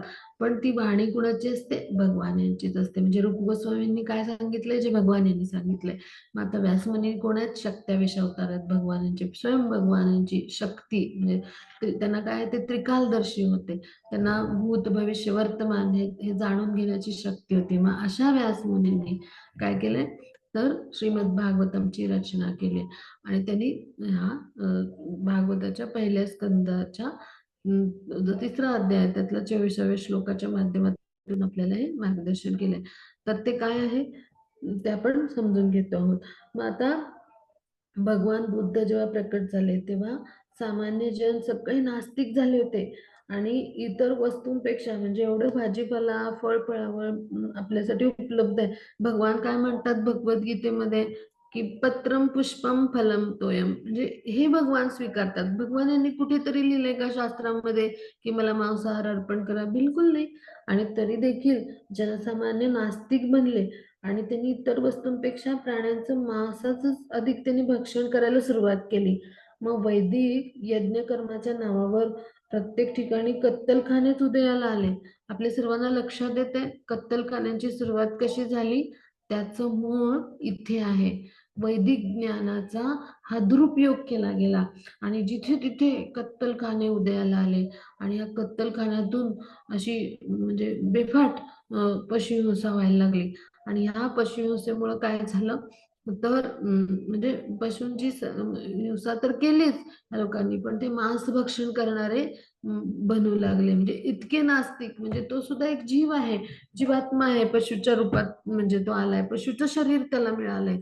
आणि ह्या ज्या पशु किंवा ह्या ज्या आहेत निम्न स्तराच्या योनी, इथे एखादा जीवात्मा काय येतो, तर त्याचे जे पूर्व म्हणजे मागच्या जन्मामधलं जे काही कर्म असतं त्यानुसार मग ह्या भोग योनी आहेत. म्हणजे आपण काय करत असतो, या जन्मामध्ये पुढच्या जन्माची तयारीच करत असतो. आपलं जसं कर्म त्यानुसार पुढचा जन्म मिळतो. मग या निम्न स्तरावरच्या योनीमध्ये आपल्याला का मिळतं, म्हणजे असं शरीर का मिळतं, तर आपण केलेलं कर्माचा परिणाम किंवा कर्माचं फल म्हणून. आणि मग हे जे जीवात्मे आहेत ते पशूंच्या रूपामधले, तर ह्यांची अशा पद्धतीने जी हत्या आहे तर ही थांबवणं हे भगवान यांचं उद्देश होतं. मग आता त्यासाठी त्यांनी काय केलं, ही पशुहत्या थांबवण्यासाठी भगवान जे आहेत तर त्यांनी हे निष्पाप प्राण्यांची त्यांना दया आली, म्हणजे हे जीवात्मेच आहेत, भगवान यांची सगळी लेकरच आहेत आपल्यासह, हो की नाही. आणि मग त्यासाठी त्यांनी अहिंसेचा प्रचार केला. मग आता त्यांनी असं सांगितलं, म्हणजे की वेदांमधल्या सिद्धांतावर काही आपला विश्वास नाही, म्हणजे भगवान बुद्धांच्या रूपात येऊन त्यांनी असं सांगितलं. मग पशुहत्येमुळे मनोवैज्ञानिक दुष्परिणाम कसे होतात यावर त्यांनी म्हणजे जोर दिला. आणि भगवान यांच्यावर विश्वास नसणारे हे जे कलियुगातले मंदबुद्धीचे लोक आहेत, तर त्यांनी काय केलं, त्यांची मग ही तत्व सगळी स्वीकारली. आणि मग काही काळापर्यंत त्यांनी काय केलं, लोकांना नैतिक शिस्त म्हणजे तपस्या आपण म्हणून, नैतिक शिस्त म्हणजे ऑस्ट्रेरिटी ज्याला म्हणतात, आणि अहिंसा ह्याची शिकवण दिली. कारण परमेश्वराच्या साक्षात्कार करण्याच्या मार्गावर ही तत्व म्हणजे काय आहेत, प्राथमिक पावलंच आहेत, हो की नाही. आता आपण भगवान यांच्या साक्षात्काराच्या स्तरावर आपण काय करतो, नैतिक शिस्त आपण लावतो ना, सकाळी ब्राह्ममुहूर्तावर उठतो, आपण मंगल आरतीला जोडतो, किंवा आपण भगवान यांच्या पवित्र नामांचा जप करतो. मग हे सगळं काय आहे, आपण स्वतःला एक शिस्त लावतोय है ना, आणि आपण नैतिकतेचं आचरण करतोय. किंवा अहिंसा म्हणजे आपण पशुहिंसा करत नाही, पशुहिंसा केल्यामुळे काय होतं आपण जाणून घेऊया. पशुहिंसेबद्दल 17वा जो अध्याय आहे पहिल्या स्कंदातला, तिथे वर्णन येतं की जेव्हा पशुहिंसा आपण करतो ना, तेव्हा आपल्या म्हणजे आपल्या हृदयामधली जी दया आहे ना, जी म्हणजे करुणा आहे ना, ती संपुष्टात येते. म्हणजे काय, की आपल्यामध्ये म्हणजे इतके आपण काय म्हणतो, पशुवत बनतो, की पशूंची हत्या करून आपण त्यांचं मांस भक्षण करत असतो. म्हणजे वारंवार पशु हिंसा केल्यामुळे आपल्या हृदयातली दया आहे तर ती नष्ट होते. आणि त्याचबरोबर म्हणजे ती दया तर नष्ट होतेच, पण मनुष्य प्राणी म्हटले तर अक्षरशः पशुयुतच हे जीवन आहे ना. एक प्राणी दुसऱ्या प्राण्याला मारून खाणं, म्हणजे मनुष्य प्राण्यापासून आपल्याला एक चांगला मनुष्य बनायचं आहे, ह्यासाठी वेदांची शिकवण आहे. आणि त्याच्याही पुढे जाऊन मग भक्त आणि म्हणजे साधक, आणि म्हणजे श्रद्धावान, साधक, भक्त हे फार पुढचे टप्पे झाले. आधी आपल्याला एक उत्तम मनुष्य बनावं लागेल. आणि ह्यासाठी वेदांमधलं जे आहेत ते सगळ्या शिकवणी आहेत. मग हे सगळं न करता त्या काळातले लोक काय बनले होते, पूर्ण नास्तिक बनले होते आणि ते पशुहत्या करत होते आणि मांस भक्षण करत होते. आणि हे थांबवण्यासाठी काय केलं, भगवान यांनी अशा पद्धतीची शिकवण दिली. काय केलं तर त्यांनी लोकांना नैतिक शिस्त लाभण्यासाठी आणि अहिंसेचा प्रचार करून, की जी धर्म मार्गावरची प्राथमिक पावलं म्हणजे आपण म्हणू प्रायमरी स्टेप्स आहेत, तर ह्या त्यांनी म्हणजे अशा पद्धतीने त्यांना मार्गदर्शन करून म्हणजे अशा पद्धतीची शिकवण देऊन त्यांनी त्यांना आपल्या कृपाक्षेत्राखाली आणलं. म्हणजे भगवान यांचा एक प्रकारे छद्म अवतार म्हणजे बुद्ध अवतार असं म्हटलं जातं. मग आता हे जे नास्तिक लोक होते, हं, तर त्यांना एक प्रकारे त्यांनी मोहित केलं ना आपल्याकडे भगवान यांनी. म्हणजे भगवान कुठल्याही परिस्थितीत, कृष्ण कसे आहेत, सर्वाधिक आकर्षक असे कोण आहेत, कृष्ण आहेत. मग ते कुठल्याही अवतारात आले, म्हणजे भगवान बुद्धांच्या अवतारात आले तरी कृष्णांचा गुण काय आहे, तर सर्वांना आकर्षित करणे. मग त्यांनी इथे काय केलं, भगवान बुद्धांच्या रूपात येऊन नास्तिकांना मोहित केलं. कारण त्यांची तत्व पालन करणारे नास्तिक जे आहेत ते भगवान यांच्यावर विश्वास ठेवत नव्हते. पण नास्तिकांनी काय केलं, या भगवान पूर्ण विश्वास ठेवला. आणि बुद्ध स्वतः कोण होते, ते भगवान होते, म्हणजे भगवान यांचेच अवतार होते. आणि मग परमेश्वरावर विश्वास न ठेवणाऱ्या लोकांना त्यांनी काय केलं, आपल्या रूपाने म्हणजे भगवान यांच्यावर विश्वास ठेवायला भाग पाडलं. अशा पद्धतीची युक्ती केली भगवान यांनी. म्हणजे भगवान किती चतुर आणि किती हुशार आहेत पहा, म्हणजे आपण कल्पना करू शकतो. म्हणजे अशी कल्पनाच म्हणजे आपल्याला करता येणार नाही. आणि हीच भगवान यांची योजना असते. म्हणजे भगवान यांच्या लीला आहेत त्या कशा आहेत, तर आपले विचार बुद्धी यांच्या पलीकडे आहेत, किंवा भगवान यांची योगेश्वरी कशी आहेत, तर आपले विचार बुद्धीच्या पलीकडे आहेत, म्हणून त्यांना अचिंत्य म्हणलं जातं. भगवान यांच्या लीला सुद्धा अचिंत्य आहेत, भगवान यांचं कार्य अचिंत्य आहे. भगवान यांचं योग ऐश्वर्य अचिंत्य आहे. म्हणजे आपण जे मनुष्य जन्मामध्ये आलो आहोत, तर आपली इंद्रिय अपूर्ण आहेत आणि आपले कसं आहे की आपण भौतिक देह आहे आपला, आणि अशा अपूर्ण इंद्रियांनी आणि भौतिक देहाने जी गोष्ट पूर्णतः आध्यात्मिक आहे ती आपल्याला नाही समजू येणार, म्हणून ती अचिंत्य मानली जाते. मग अशा पद्धतीने भगवान यांनी काय केलं की त्यांच्यावर विश्वास न ठेवणाऱ्या लोकांना सुद्धा आपल्यावर विश्वास ठेवायला भाग पाडलं. कोणाच्या रूपात येऊन? भगवान बुद्धांच्या रूपात येऊन. आणि अश्रद्धाळूंना काय केलं? एक प्रकारे स्वतःबद्दल श्रद्धाळू बनवलं. आणि ही सुद्धा काय होती? भगवान यांची कृपाच होती. पहा, म्हणजे भगवान काय करतात, सर्वांना समान स्तरावर जे आहे तर कृपा करत असतात. कोणाबद्दल पक्षपात नाही करत भगवान. आपण भगवद्गीतेमध्ये असा श्लोक अभ्यासतो. मग ह्या नास्तिकवादी लोक वर केलेली ही कृपाच आहे भगवान यांनी. त्यांनी काय केलं? तर भगवान यांनी या नास्तिकवादी लोकांना जी शिकवण दिली ती त्यांनी स्वीकारली, आणि भगवान बुद्धांना त्यांनी स्वीकारलं. आणि त्यामुळे काय झालं? भगवान जे आहेत ते बुद्धांच्या रूपात आले, पण त्यांनी या नास्तिक वाद्यांना आपलंसं केलं, किंवा नास्तिकवाद्यांनी काय केलं? भगवान बुद्धांना पण स्वीकारलं आणि त्यांनी दिलेली शिकवण पण स्वीकारली. म्हणजेच एक प्रकारे काय केलं की भगवान यांनी बुद्धांच्या रूपात येऊन स्वतःवर विश्वास ठेवायला त्यांना भाग पडले, की जे लोक भगवान यांना वेदांच्या कथनातून स्वीकारत नव्हते. म्हणजे केवढी सुंदर लीला आहे पहा भगवान यांची. म्हणजे जे वेदांच्या कथनातून भगवान यांना स्वीकारतच नव्हते, आणि त्यामुळं त्यांच्यावर भगवान ही कृपा कशी करतील, हो की नाही? म्हणजे आपली श्रद्धा जेव्हा होते भगवान यांच्याविषयी दृढ, तेव्हा भगवत कृपेचा ओघ आपल्याकडे येत असतो, हो की नाही? अश्रद्धाळू लोकांच्यावर कशी कृपा करायची? तर भगवान यांनी त्यासाठी बुद्धांचा अवतार धारण केला आणि अशा अश्रद्धाळू लोकांना श्रद्धाळू बनवलं. कोणाच्या बाबतीत? आपल्या बुद्ध अवताराच्या बाबतीत. आणि अशा पद्धतीने त्यांनी अशा अश्रद्धाळू लोकांना, नास्तिकवादी लोकांवरती सुद्धा त्यांनी कृपा केली पहा. म्हणजे भगवान हे किती दयाळू आणि किती कृपाळू आहेत पहा. म्हणजे त्यांना काय म्हटलं जातं? हे कृष्ण करुणा सिंधू म्हणतो आपण श्लोकामध्ये, हो की नाही? आपण भगवान यांच्याविषयी मग अशा पद्धतीचे भगवान यांचं कार्य असतं. आता पुढे जाऊ आपण. मग आता या श्लोकाच्या माध्यमातून आपण अजून काय समजून घेणार आहोत? तर भगवान बुद्धांच्या आगमनापूर्वी पशुहिंसा हे समाजाचं ठळक असं अंग मानलं जायचं, आणि लोकांच्या मते पशुहिंसा म्हणजे वैदिक यज्ञच होते. आणि जेव्हा अधिकृत शिष्य परंपरेने वेदांचा स्वीकार केला जात नाही, तेव्हा काय होतं की वेदांचे प्रासंगिक जे वाचक असतात, तर ते म्हणजे जी अलंकारिक भाषा आहे वेदांमधली, म्हणजे तर त्यामुळे ते आपल्या मार्गावरून काय होतात? पदच्युत होतात. तर आता आपण हे समजून घेणार आहोत. तर कसं कसं घडतं? तर वैदिक साहित्य जे आहे, तर त्याचं जेव्हा आपण वाचन करतो, तर वेदांमधले जे गूढ अर्थ आहेत, तर ते आपल्याला कळण्यासाठी आपली पात्रता नाहीये. आपण पतित जीवात्मा आहोत. हं. आणि वेदांमधले जे म्हणजे श्लोक आहेत, मंत्र आहेत, ज्या वेदांमधले भगवान यांची म्हणजे जी वाणी म्हणून जे काही वेदांमधलं ज्ञान आहे, तर ते कळण्यासाठी, वेदांचे गूढार्थ समजण्यासाठी किंवा वेदांमधलं सत्य समजण्यासाठी म्हणजे ते जाणणारा हं, असा पात्र व्यक्ती लागतो. तो म्हणजे कोण असतो? प्रमाणित आध्यात्मिक गुरु. हं. आपण 4.34 भगवद्गीतेचा श्लोक अभ्यासतो पहा. तद्विद्धी प्रणिपातेन परिप्रश्नेन सेवया. म्हणजे काय? गुरुकडे जा. हं. त्याला शरण जा. नम्र भावाने, विनीत भावाने त्याची सेवा करा आणि मग जिज्ञासा करा. मग ते कोण असतात? स्वरूप सिद्ध व्यक्ती असतात, ज्यांनी वेदांमधलं सत्य जाणलेलं असतं. वेदांचा गूढार्थ म्हणजे जो आहे वेदरूपी साहित्याचा, ते तेच जाणू शकतात. भगवान यांना काय सांगायचंय हे प्रमाणित अध्यात्मिक गुरु, जे वेदांचं सत्य म्हणजे भगवान यांची जी वाणी ती काय आहे हे आपल्याला उलगडून कोण सांगू शकतात? जी जशी आहे तशी. म्हणून Bhagavad Gita as it is Srila प्रभुपादांनी लिहिली.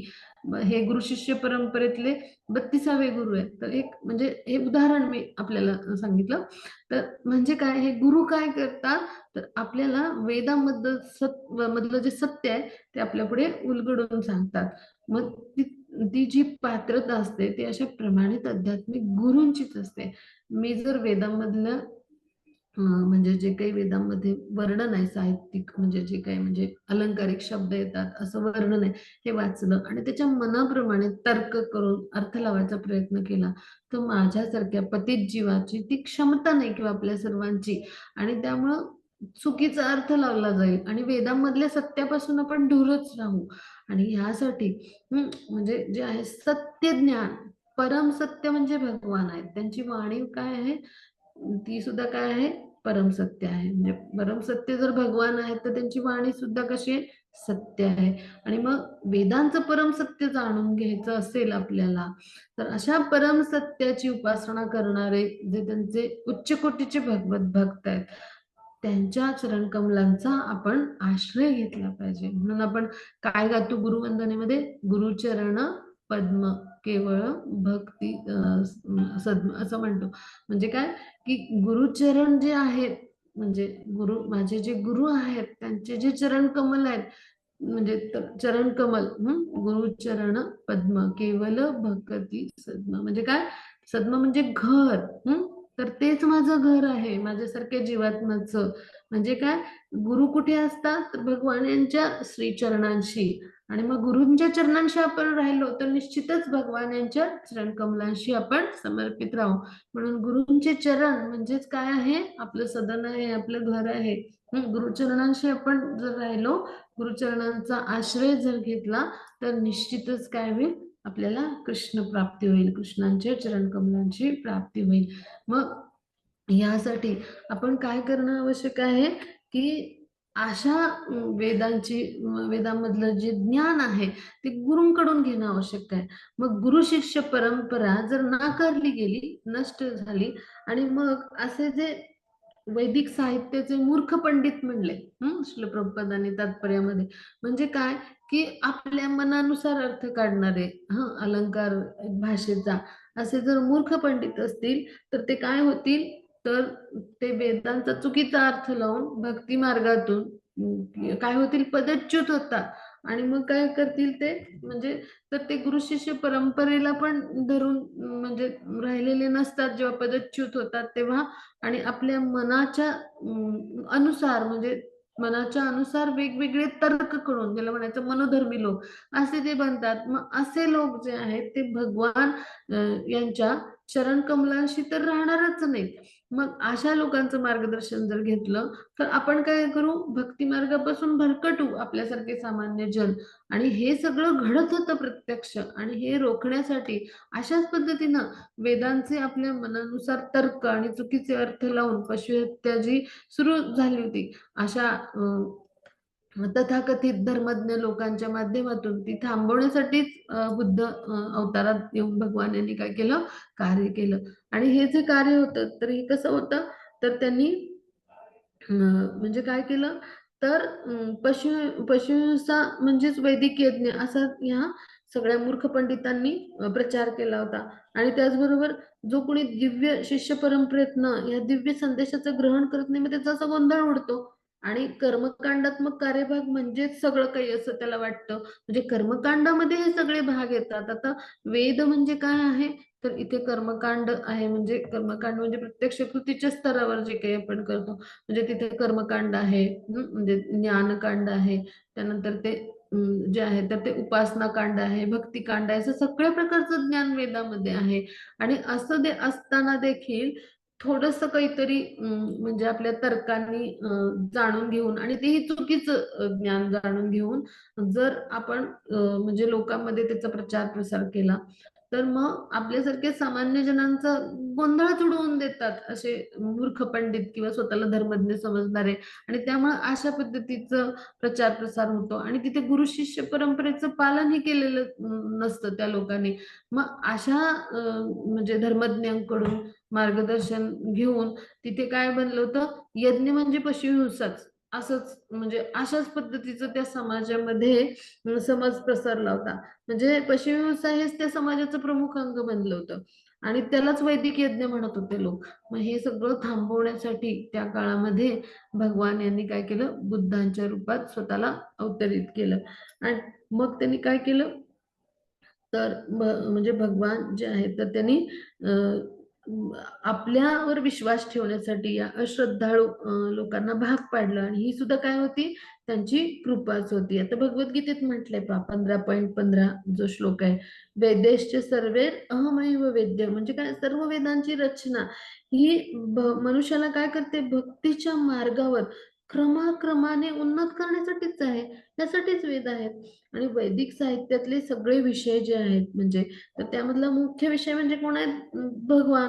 आणि त्यानंतर काय आहे, जीवात्मा, आणि या ब्रह्मांडाची स्थिती कशी आहे, आणि यांचा परस्पर संबंध काय, भगवान यांच्याशी असलेला संबंध काय, ते जाणण्यासाठी वैदिक साहित्य आहे. आणि अशा संबंधाच्या ज्ञानानं काय होतं, म्हणजे आपण कृतीच्या स्तरावर, म्हणजे विज्ञान आपण म्हणतो ज्याला, कृतीच्या स्तरावर, आचरणाच्या स्तरावर हे ज्ञान जेव्हा आणतो, तेव्हा आपल्या जीवनाचं अंतिम ध्येय म्हणजे भगवत धामाची प्राप्ती हे आपल्याला सहजपणे समजतं. मग हेच जाणणं हे वेदांचं जे आहे ते उद्देश आहे.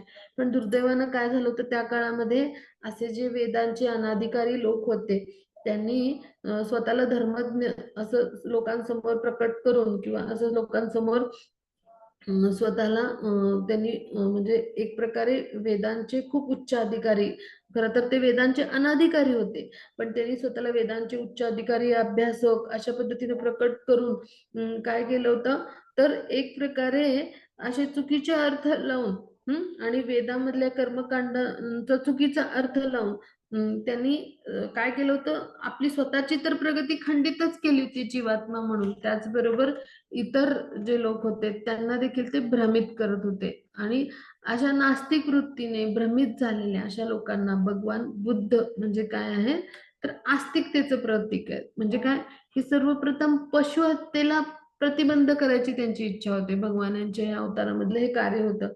आणि पशुची हत्या करणारे दोन प्रकारचे लोक असतात पहा. दोन प्रकारचे लोक म्हणजे कुठले, तर आता आपण जीव जे आहोत म्हणजे जीवात्मा, आपल्याला पण म्हणजे मनुष्य प्राणी किंवा पशु म्हटलं जातं. मग पशूंची हिंसा करणारा म्हणजे प्रत्यक्ष हिंसा करणारा, पशूंची हत्या करणारा एक हत्यारा, आणि दुसरं म्हणजे काय, की आपण सुद्धा काय करत आहोत, भगवान यांची असलेलं आपलं वास्तविक संबंध ज्ञान आहे ते विसरून गेलो आहोत, आणि एक प्रकारे म्हणजे आपण सुद्धा कोण आहोत, तर आपल्या आत्म्याचे हत्यारे आहोत. म्हणून दोन पशु हत्यारे इथे वर्णन केलेत पहा. म्हणजे काय, की अशा पद्धतीने पशूंची हत्या करणारे दोन लोक असतात. जीवात्मा म्हणून जोपर्यंत तो नास्तिकवादाचा प्रचार करतो आणि भगवान यांचे असलेल्या संबंधाचं ज्ञान आहे तो जाणून घेत नाही, तोपर्यंत तो पशु हत्यारा किंवा पशु हत्यारा म्हणजे काय, तर जीवात्म्याला सुद्धा पशु मानलं जातं. म्हणजे जो शरीरधारी जीवात्मा आहे त्याला सुद्धा पशु मानलं जातं. म्हणजे तो जो आहे तर तो पण पशु हत्याराच आहे, जोपर्यंत तो भगवान यांच्याशी असलेलं आपलं संबंध ज्ञान जे आहे ते जाणून घेत नाही तोपर्यंत. आणि दुसरा म्हणजे कोण, पशूंची हत्या करणारा. मग आता म्हणजे भगवान जे आहेत तर त्यांच्याविषयी जाणून घेत असताना परीक्षित महाराज काय म्हणतात, की पशुहिंसक लोक जे आहेत ते भगवानांच्या दिव्य संदेशात रुचीच घेत नाहीत. म्हणजे काय, की ज्यांना कुणाला भगवान यांच्या विषयी जाणून घ्यायचं आहे, तर त्यांनी पहिल्यांदा काय केलं पाहिजे, तर पशुहत्या जी आहे ती थांबवली पाहिजे, किंवा मांसाहार बंद केला पाहिजे. म्हणजे म्हणून त्या लोकांना जर परमार्थाच्या मार्गावर जायचं शिक्षण द्यायचं असेल, तर त्यांनी पशुहत्या जी आहे तर ती थांबवली पाहिजे. त्यांना पशुहत्या थांबवण्यासाठी पहिल्यांदा शिकवलं पाहिजे. नाहीतर तथाकथित जे आहेत कलियुगामध्ये स्वतःला खूप मोठे भक्त किंवा खूप मोठे प्रकांड पंडित म्हणून जे प्रस्थापित करतात असे जे लोक आहेत, म्हणजे संन्यासी जे आहेत तथाकथित, ते म्हणजे अशा पद्धतीने स्वतःला प्रसिद्ध देखील करतात, की खूप मोठे आम्ही संन्यासी आहोत, भगवत भक्त आहोत. पण ते काय सांगतात, पशुहत्येचा आणि आध्यात्मिक मार्गाचा काही संबंध नाही. मग असं जर ते म्हणत असतील तर हे निरर्थक आहे. कसं निरर्थक आहे, तर म्हणजे पशुहत्येच्या म्हणजे एक प्रकारे ते प्रचार करतात. मग जो कोणी पशु हत्या करतोय, जीवांची हत्या करतोय, तो कधी भगवान यांच्याविषयी किंवा भगवान यांच्या कथेविषयी किंवा भगवान यांच्या दिव्य उपदेशाविषयी त्याला रुची निर्माण होईल का? बिलकुल नाही. आणि मग असे तथाकथित विद्वान म्हणजे जे आहे पशु हत्येसंबंधी जी आहे, तर ती प्रमाण सांगतात. सांगतात तर भगवान बुद्धांनी वरवर वेदांचा अधिकार अमान्य केला. त्यांचे इतर पण हेतू होते आणि पशुहिंसेसारख्या दुर्गुणांपासून लोकांना वाचवायचं होतं. विश्वबंधुत्व, शांती, समता असं निर्माण करायचं होतं. म्हणजे काय की जे कोणी लोक असे विश्वबंधुत्व, शांती, समता, न्याय याचा आरडाओरडा करतात, ते स्वतः पशुहिंसा करत असतात. त्यांनी खरं तर पशुहिंसेच्या कृत्यापासून म्हणजे स्वतःला रोखलं पाहिजे. म्हणजे जोपर्यंत पशुहत्या चालते तोपर्यंत भगवान यांना जाणण्यासाठी त्यांच्यामध्ये रुचीच निर्माण होणार नाही. आणि जोपर्यंत पशुहत्या चालते तोपर्यंत न्यायाचा काही प्रश्न आहे का? जे न्याय, हिंसा यांच्याविषयी, विश्वबंधुत्व, शांती, समता यांचा आरडाओरडा करतात पण ते पशुहत्या करून मांसाहार करत असतील तर मग न्यायाचा प्रश्नच येईल कुठे, हो की नाही? मग भगवान बुद्धांना हे सगळं थांबवायचं होतं आणि त्यांच्या अहिंसेच्या सिद्धांतांचा प्रचार त्यांनी केवळ भारतातच नव्हे तर भारताबाहेर देखील केला.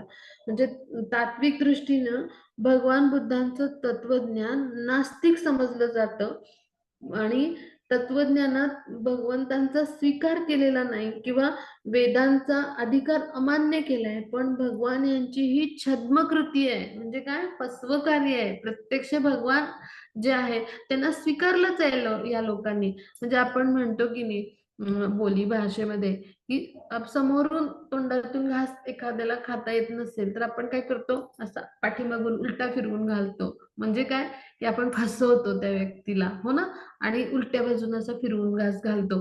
म्हणजे काय तर फसवून त्याच्या तोंडात आपण घालतो घास, मग त्यालाच म्हणायचं छद्मकृती. तर भगवान यांनी असंच केलंय, ही छद्मकृती आहे. म्हणजे जे थेट भगवान यांचे भक्त बनले नाहीत आणि नास्तिकवादाचा प्रचार करतात त्यांना भगवान बुद्धांच्या रूपात येऊन भगवान यांनी त्यांच्यावर खरं तर ती कृपाच केली आहे, त्यांना स्वीकारलंय आणि त्यांना काय केलं, भगवान बुद्धांच्या रूपात येऊन त्यांनी उपदेश आणि शिकवण जी आहे तर ती दिली आहे. मग अशा पद्धतीचा हा अवतार आहे. आणि मग आता भगवान बुद्धांनी जे आहे ते वेदांचं प्रामाण्य संपूर्णपणे नाकारलं आणि ही गोष्ट निव्वळ लाक्षणिक आहे. म्हणजे जर ही गोष्ट निव्वळ लाक्षणिक नसती तर भगवंतांचा अवतार म्हणून भगवान बुद्धांचा स्वीकारच केला गेला नसता. म्हणजे आता वैष्णव आचार्य जे आहेत जयदेव गोस्वामी त्यांनी सुद्धा गीत गोविंदामध्ये दशावतार स्तोत्रात भगवान बुद्धांचा मग सन्मान केला नसता, पण भगवान बुद्धांचा तिथे उल्लेख आहे, त्यांनी सन्मान केलाय. म्हणजे काय की भगवान बुद्धांनी त्या काळास योग्य अशा वेदांच्या प्रारंभिक तत्वांचा प्रचार केला. मग असा प्रचार शंकराचार्यांनी केला होता. त्यांनी मायावादाचा प्रसार केला. आणि वेदांचा अधिकार आणि प्रमाणे पुन्हा प्रस्थापित केलं. मग अशा पद्धतीनं शंकराचार्यांनी काय केलं, आस्तिकतेतून मार्ग सुलभ केला. तर भगवान बुद्धांनी काय केलं, नास्तिकतेतून मार्ग सुलभ केला. पण उद्देश काय होतं, कृपा करणं आपल्या भक्तावर. अश्रद्धाळू भक्तांना श्रद्धाळू केलं त्यांनी आणि कृपा केली. कशी केली तर भगवान बुद्धांच्या रूपात येऊन. आणि चैतन्य महाप्रभूंनी मग काय केलं, या सर्वांना भगवत धामात परतण्यासाठी साक्षात्कारी मार्ग दाखवला. म्हणजे काय की आता हे सत्य आपण समजून घेऊया की भागवताचा जो रचना काळ आहे तर तो रचना काळ कधीचा आहे, कलियुगाच्या प्रारंभी भागवताची रचना केली व्यास मुनीने. मग आता भगवान बुद्धदेव आहे ते सुमारे 2 सहस्त्र आणि 600 वर्षापूर्वी अवतरण झाले. म्हणजे 2600 वर्षापूर्वी अवतरित झाले होते भगवान बुद्ध हे. मग आता भागवतामध्ये भगवान बुद्धांच्या विषयी सगळी वर्णनं येतात. आता मग भागवतामध्ये बुद्ध अवताराविषयी भविष्यवाणी केलेली आहे व्यासमुनींनी. अशी आपल्या ह्या भागवतम या शास्त्राची स्पष्ट प्रामाणिकता आहे. म्हणजे भागवतात अशा अनेक प्रकारच्या भविष्यवाण्या केल्या गेलेल्या आहेत आणि त्या एका पाठोपाठ एक प्रत्यक्षात येत आहेत आणि त्यावरून आपल्याला भागवताचं उच्च स्थान, कारण भगवान यांची वाणी आहे, 27 अवतार आहे तो भगवान यांचा व्यासमुनी म्हणजे. मग त्यामुळे त्यांनी जे काही लिहिलंय ते प्रत्यक्ष जे आहे घडणार आहे तेच लिहिलंय आणि यावरून आपल्याला भागवताची योग्यता समजते. म्हणजे आपल्यासाठी भगवान यांनी द्वापार युगाच्या अंती त्यांच्या अवताराची समाप्ती जरी केली तरी आपल्यासाठी भगवान यांचा कोणता अवतार उदयाला आला, भगवान यांच्या तिरोधानानंतर ग्रंथ भागवताच्या स्वरूपात भगवान यांचा म्हणजे भगवान जे आहेत ते प्रत्यक्ष आले आणि म्हणून कलियुगामध्ये भगवान यांचा प्रत्यक्ष अवतार म्हणजे कोण आहेत तर ग्रंथराज भागवतम असं मानलं जातं. आणि हे जे आहे तर हे सत्य आहे, संपूर्ण सत्य आहे. म्हणजे भागवत जे आहे ग्रंथ भागवताचं आपण व्यक्ती भागवत म्हणजे भागवतामधले जे काही उपदेश आहेत त्यानुसार आचरणशैली असणारे जे व्यक्ती भागवत आहेत, भगवानांचे शुद्ध भक्त आहेत की जसे सुखदेव गोस्वामी किंवा ते अनेक आहेत भगवानांचे भक्त, यांच्याकडून जर त्याचं श्रवण करू, यांच्याकडून जर ते उपदेश आपण ग्रहण करू तर निश्चितच काय होईल तर आपल्या हृदयामध्ये भगवान श्रीकृष्ण प्रकट होतात. आणि म्हणून काय म्हणले ग्रंथ भागवत म्हणजे भगवान यांचं प्रत्यक्ष जे आहे ते अवतरण आहे या कलियुगामधलं. आणि हे सगळं पहिल्या स्कंदामध्ये म्हणजे जे आहे तर 4थ्या 5व्या अध्यायामध्ये हे सगळं वर्णन येतं. तर याच्यावरून आपल्याला लक्षात येईल की भागवत ग्रंथाची योग्यता किती उच्च कोटीची आहे, म्हणजे आपल्या कल्पनेच्या हे सगळं पलीकडे आहे. आणि भगवान अशा स्वरूपात ज्यांच्या घरी भागवत आहे, भगवद्गीता आहे तिथे उपस्थित आहेत. हा ध्वनी अवतार, शब्द अवतार आहे भगवान यांचा. आणि मग भागवत काय करतं बद्ध आत्म्याच्या स्वाभाविक दोषांच्या पलीकडे आहे. म्हणजे जसे मुक्तात्मे आपल्या सगळ्या दोषांच्या पलीकडे असतात, भगवान जे आहेत किंवा उच्च कोटीचे शुद्ध भक्त यात आपण त्रिगुणांमध्ये आहोत, तर त्या 3 गुणांच्या म्हणजे दोषांच्या पलीकडे असतात. तशाच पद्धतीने भागवत सुद्धा कसं आहे त्याचं निर्माण आणि त्याची योग्यता हे सगळं सगळं आपल्यासारख्या बद्ध जीवांच्या दोषांच्या पलीकडे आहे. आणि म्हणून भविष्य काळात ज्या ज्या घटना व्हायच्या आहेत ते पाहू शकतात म्हणजे जे व्यासमुनी आहेत ते, आणि ते सगळं त्यांनी त्याच्यात लिहून ठेवलंय आणि म्हणून ते अगोदर सांगू शकतात. आणि म्हणून बुद्ध अवतार कसा होईल, कल्की अवतार कसा होईल, हे सगळं त्यांनी भागवतामध्ये लिहून ठेवलेलं आहे आणि त्यानुसार प्रत्येक वेळी ते घडत आले. आता आपण असा श्रीमद भागवतमच्या दुसऱ्या स्कंदातला 7व्या अध्यायामधला संदर्भ जो आहे भगवान बुद्धांच्या अवतरणाविषयीचा अभ्यासणार आहोत. तर आता इथे दुसरा जो स्कंद आहे तर त्याचा जो 7वा अध्याय आहे तर त्याच्यातला हा 37वा श्लोक इथे आपल्याला स्क्रीनवर दिसतोय. तर त्याच्याबद्दल आपण थोडस जाणून घेणार आहोत की त्या श्लोकाच्या माध्यमातून भगवान बुद्धांविषयी व्यासमुनींनी काय लिहून ठेवलंय तर ते समजून घेणार आहोत. तर हा श्लोक जो आहे तर इथे काय म्हणलंय, देवद्विषा निगम वर्तमनी निष्ठितानाम, म्हणजे पहिली ओळ काय देवद्विषा निगम वर्तमनी निष्ठितानाम म्हणजे काय की भगवत भक्तांचा द्वेष करणारे हा आणि जे वेदांच्या म्हणजे वेदशास्त्र पारंगत झाल्यानंतर किंवा वेदांच्या मार्गावर जे सुस्थित झालेत अशा लोकांचा द्वेष करणारे जे लोक आहेत. मग पुढे काय म्हटलंय की असे जे लोक आहेत तर ते काय करतात तर त्यांचं कार्य काय असतं तर ते सगळं त्यांनी वर्णन केलंय या श्लोकामध्ये. तर ह्या श्लोकाचा आपण भावार्थ समजून घेऊया की नास्तिक लोक वेदशास्त्र पारंगत झाल्यानंतर मय नामक वैज्ञानिकाने सुयोग्य बांधणी केलेल्या अंतराळयानावर आरूढ होऊन वेगवेगळ्या ग्रहलोकावरील जीवांचा नाश करतील, तेव्हा भगवान आकर्षक वेश परिधान केलेल्या सुंदर अशा बुद्ध रूपात प्रकट होऊन त्यांची मन मोहित करतील व उपधर्माच्या तत्वांचा प्रचार करतील. आता इथं अगदी सरळ सरळ लिहून ठेवलंय व्यासमुनींनी. तर ह्या श्लोकामध्ये याचं सरळ सरळ वर्णन आहे पहा. 3ऱ्या ओळीमध्ये लोकान घ्नताम मती विमोहम अति प्रलोभम वेशम विदाय बहुभाष्यम औपधर्म्यम असं म्हटलंय. म्हणजे काय की अशा सुंदर आकर्षक रूपामध्ये हा आणि भरपूर प्रचार करणारे असे, आणि औपधर्म म्हणजे म्हणजे काय उपधर्म तत्वांचा, म्हणजे याच्यातून आपल्याला लक्षात येईल की बौद्ध धर्म आहे तर तो कसा उपधर्म म्हणून मानला जातो.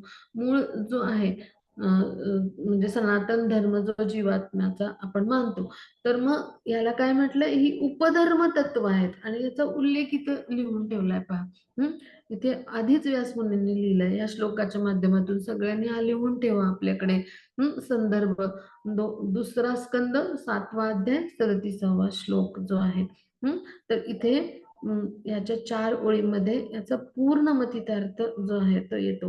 म्हणजे काय की इथे भगवान बुद्धांचा हा अवतार म्हणजे वर्तमान मानव जो म्हणजे जो आहे वर्तमान म्हणजे काळातला जो मानव आहे तो या कलियुगातला मानव.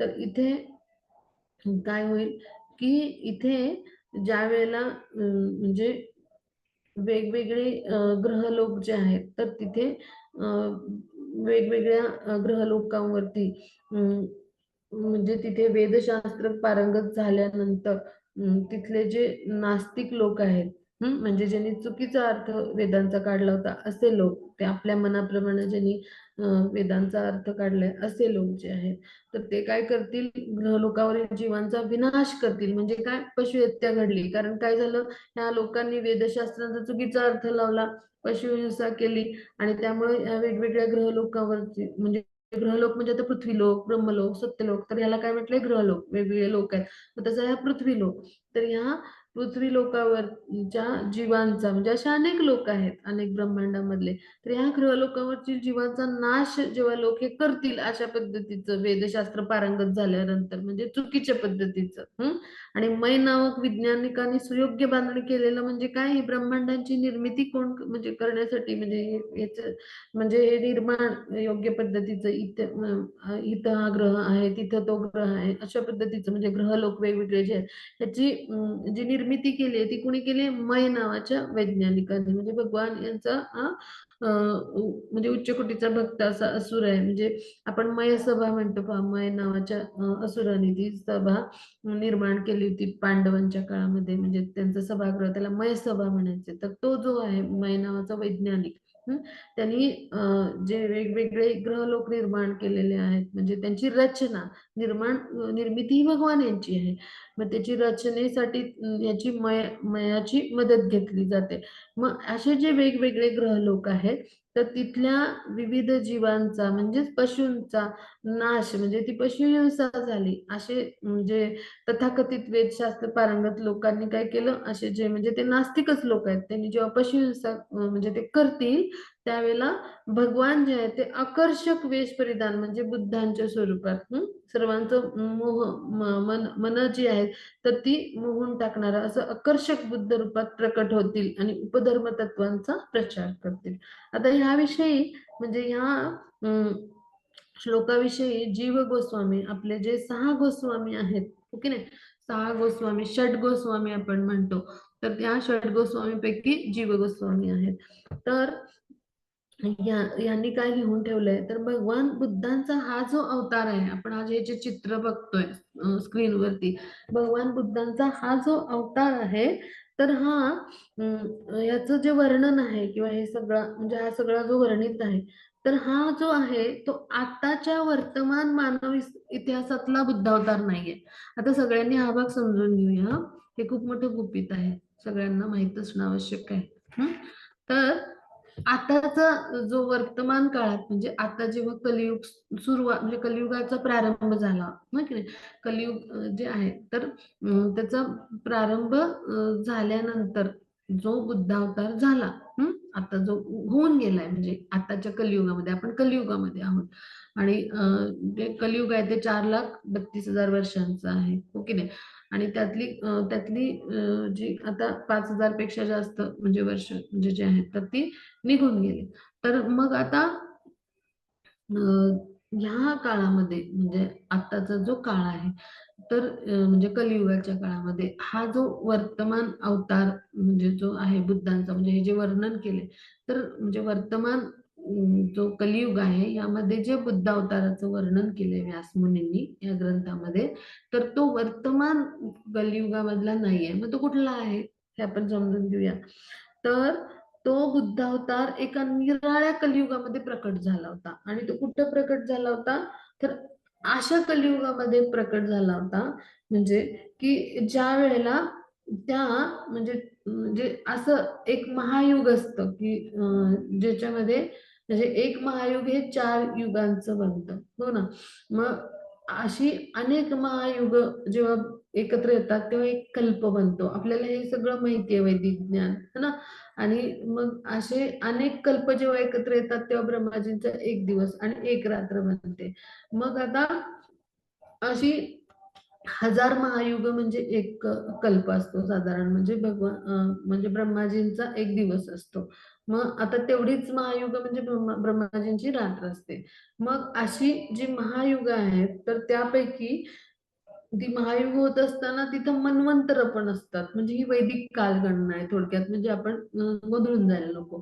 तर ही जी मन्वंतर आहेत, तर असं जे म्हणजे मन्वंतर होतं म्हणजे एका मध्ये म्हणजे जी आहे तर ती 72हून अधिक जी होती तर ती कलियुग होती. म्हणजे एका मन्वंतरामध्ये 72च कलियुग असतात. हं? हे वैदिक गणितानुसार म्हणजे हा साधारण आढाका आहे. पण असं जे कलियुग होतं की जिथं 72 असं जे मन्वंतर होतं की जिथं 72हून अधिक कलियुग होती, त्या कलियुगामधला हा बुद्ध अवतार आहे की ज्याचं वर्णन व्यास मुनींनी आपल्या समोर हे सगळं केलंय.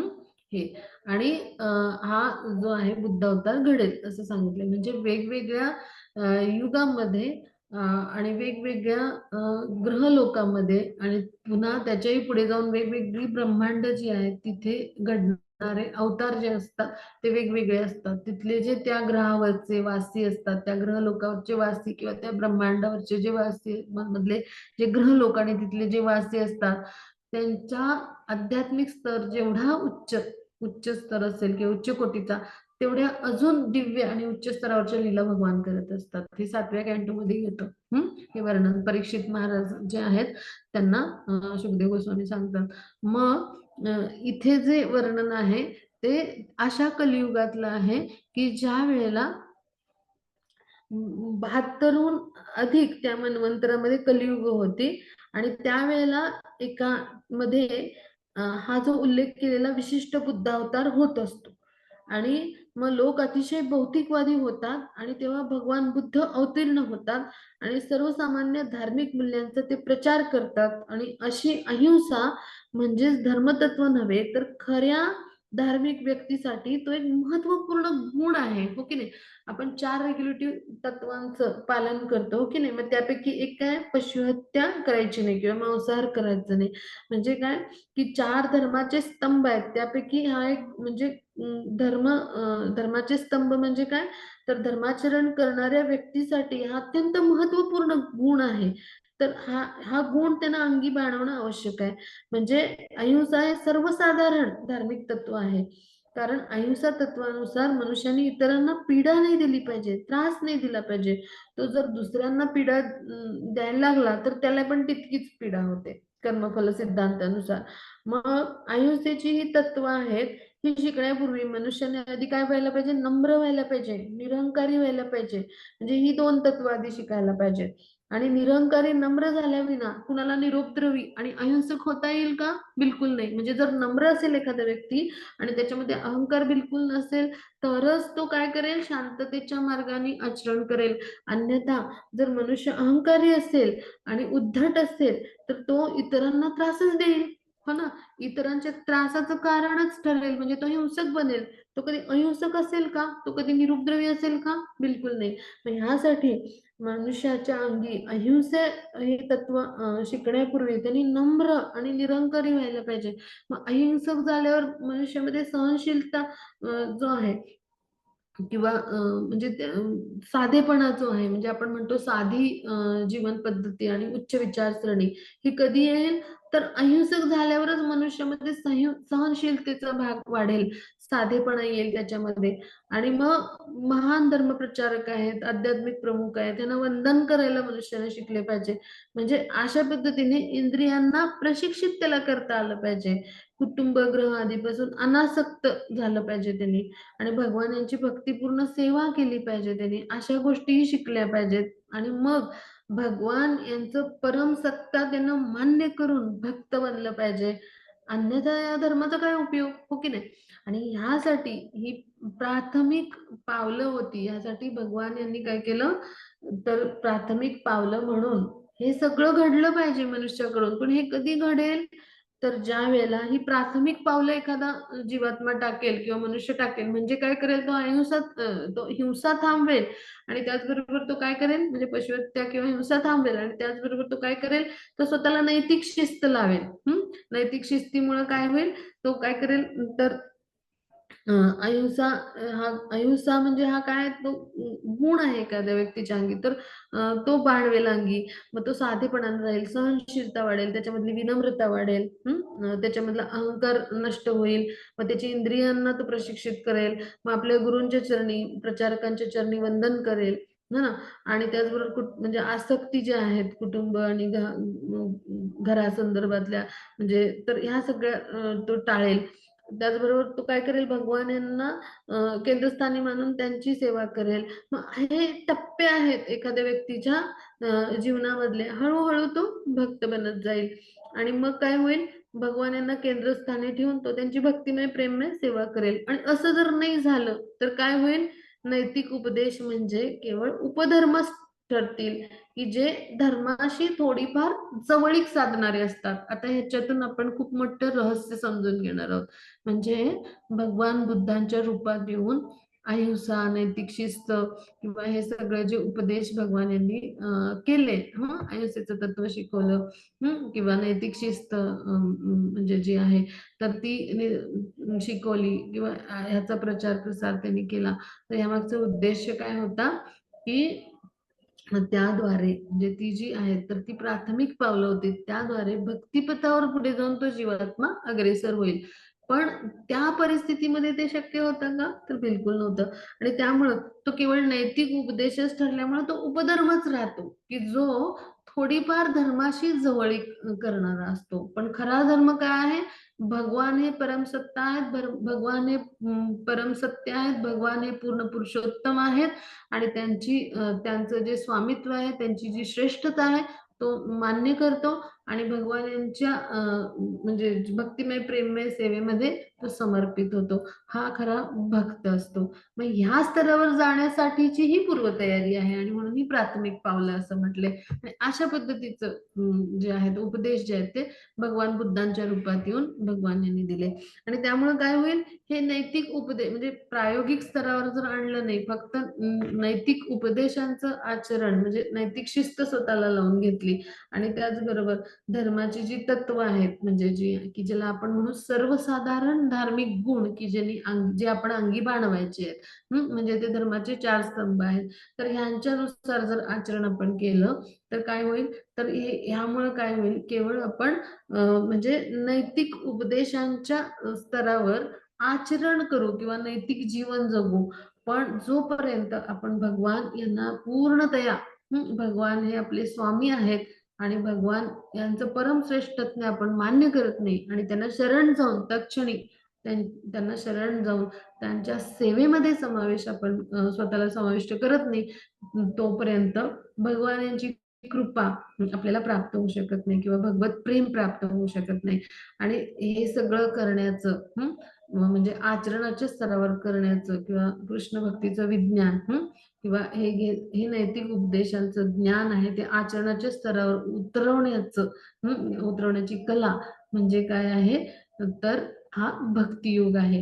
आणि भक्तियोगानेच केवळ आपण काय करू शकतो, भगवत प्रेम, कृष्ण प्रेमाची प्राप्ती करू शकतो. अन्यथा काय होईल, हे नैतिक उपदेश जे आहेत, ते म्हणजे उपधर्मच ठरतील. ते केवळ धार्मिक तत्वांशी थोडीफार जवळीक करणारे असतात, आणि ती सर्वसाधारणच धार्मिक तत्व असतात. भगवान यांची धर्मतत्व म्हणजे जी आहेत, तर ती एखाद्या जीवात्म्यासाठी कशासाठी असतात, तर तो धर्मतत्वानुसार जेव्हा आचरण करायला लागेल, त्यावेळेलाच तो एखाद्याला शरण जाऊ शकेल. म्हणजे जेव्हा तुम्ही गुरुला शरण जाल, तेव्हा तुम्ही भगवान यांच्या चरण कमलांशी आश्रय घ्याल, म्हणजे भगवान यांना शरण जाल. आणि ह्यासाठी हे टप्पे असतात, की कशा पद्धतीनं मनुष्य जीवात्मा, जो बद्ध जीवात्मा आहे, तो हळूहळू भक्त बनत जातो.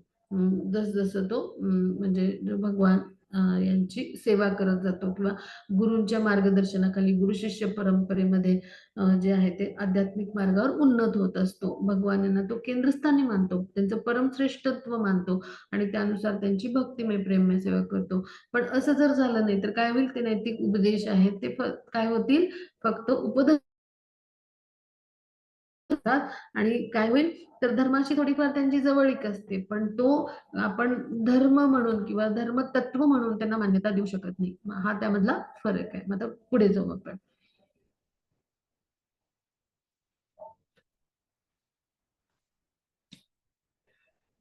हो, त्याची पुढची स्लाइड घेऊया.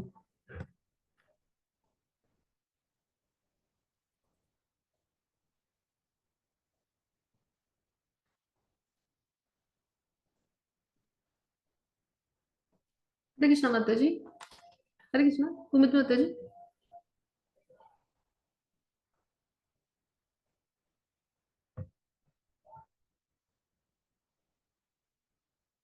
हरे कृष्णा कुमित माताजी, पुढची स्लाइड घेऊया.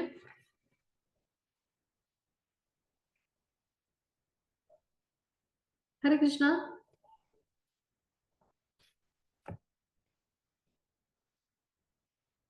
हरे कृष्णा कुमुद माताजी, माझा आवाज ऐकू येतोय?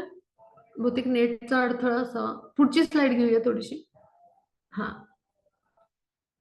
तर आता आपण श्रीमद भागवत ग्रंथामधला जो 11वा स्कंद आहे त्यातल्या 4थ्या अध्यायातला 22वा श्लोक अभ्यासणार आहे. हा, सर्वांनी अगदी काळजीपूर्वक समजून घेऊया. तर इथे काय सांगितलंय पहा. तर या श्लोकाच्या माध्यमातून कशा पद्धतीने जे व्यासमुनी आहेत तर त्यांनी जे भगवान बुद्धांचा अवतार आहे त्याविषयी वर्णन केलं ते आपण समजून घेणार आहोत. तर हा जो श्लोक आहे तर त्यामध्ये आता व्यासमुनी काय सांगतात ते आपण समजून घेऊया.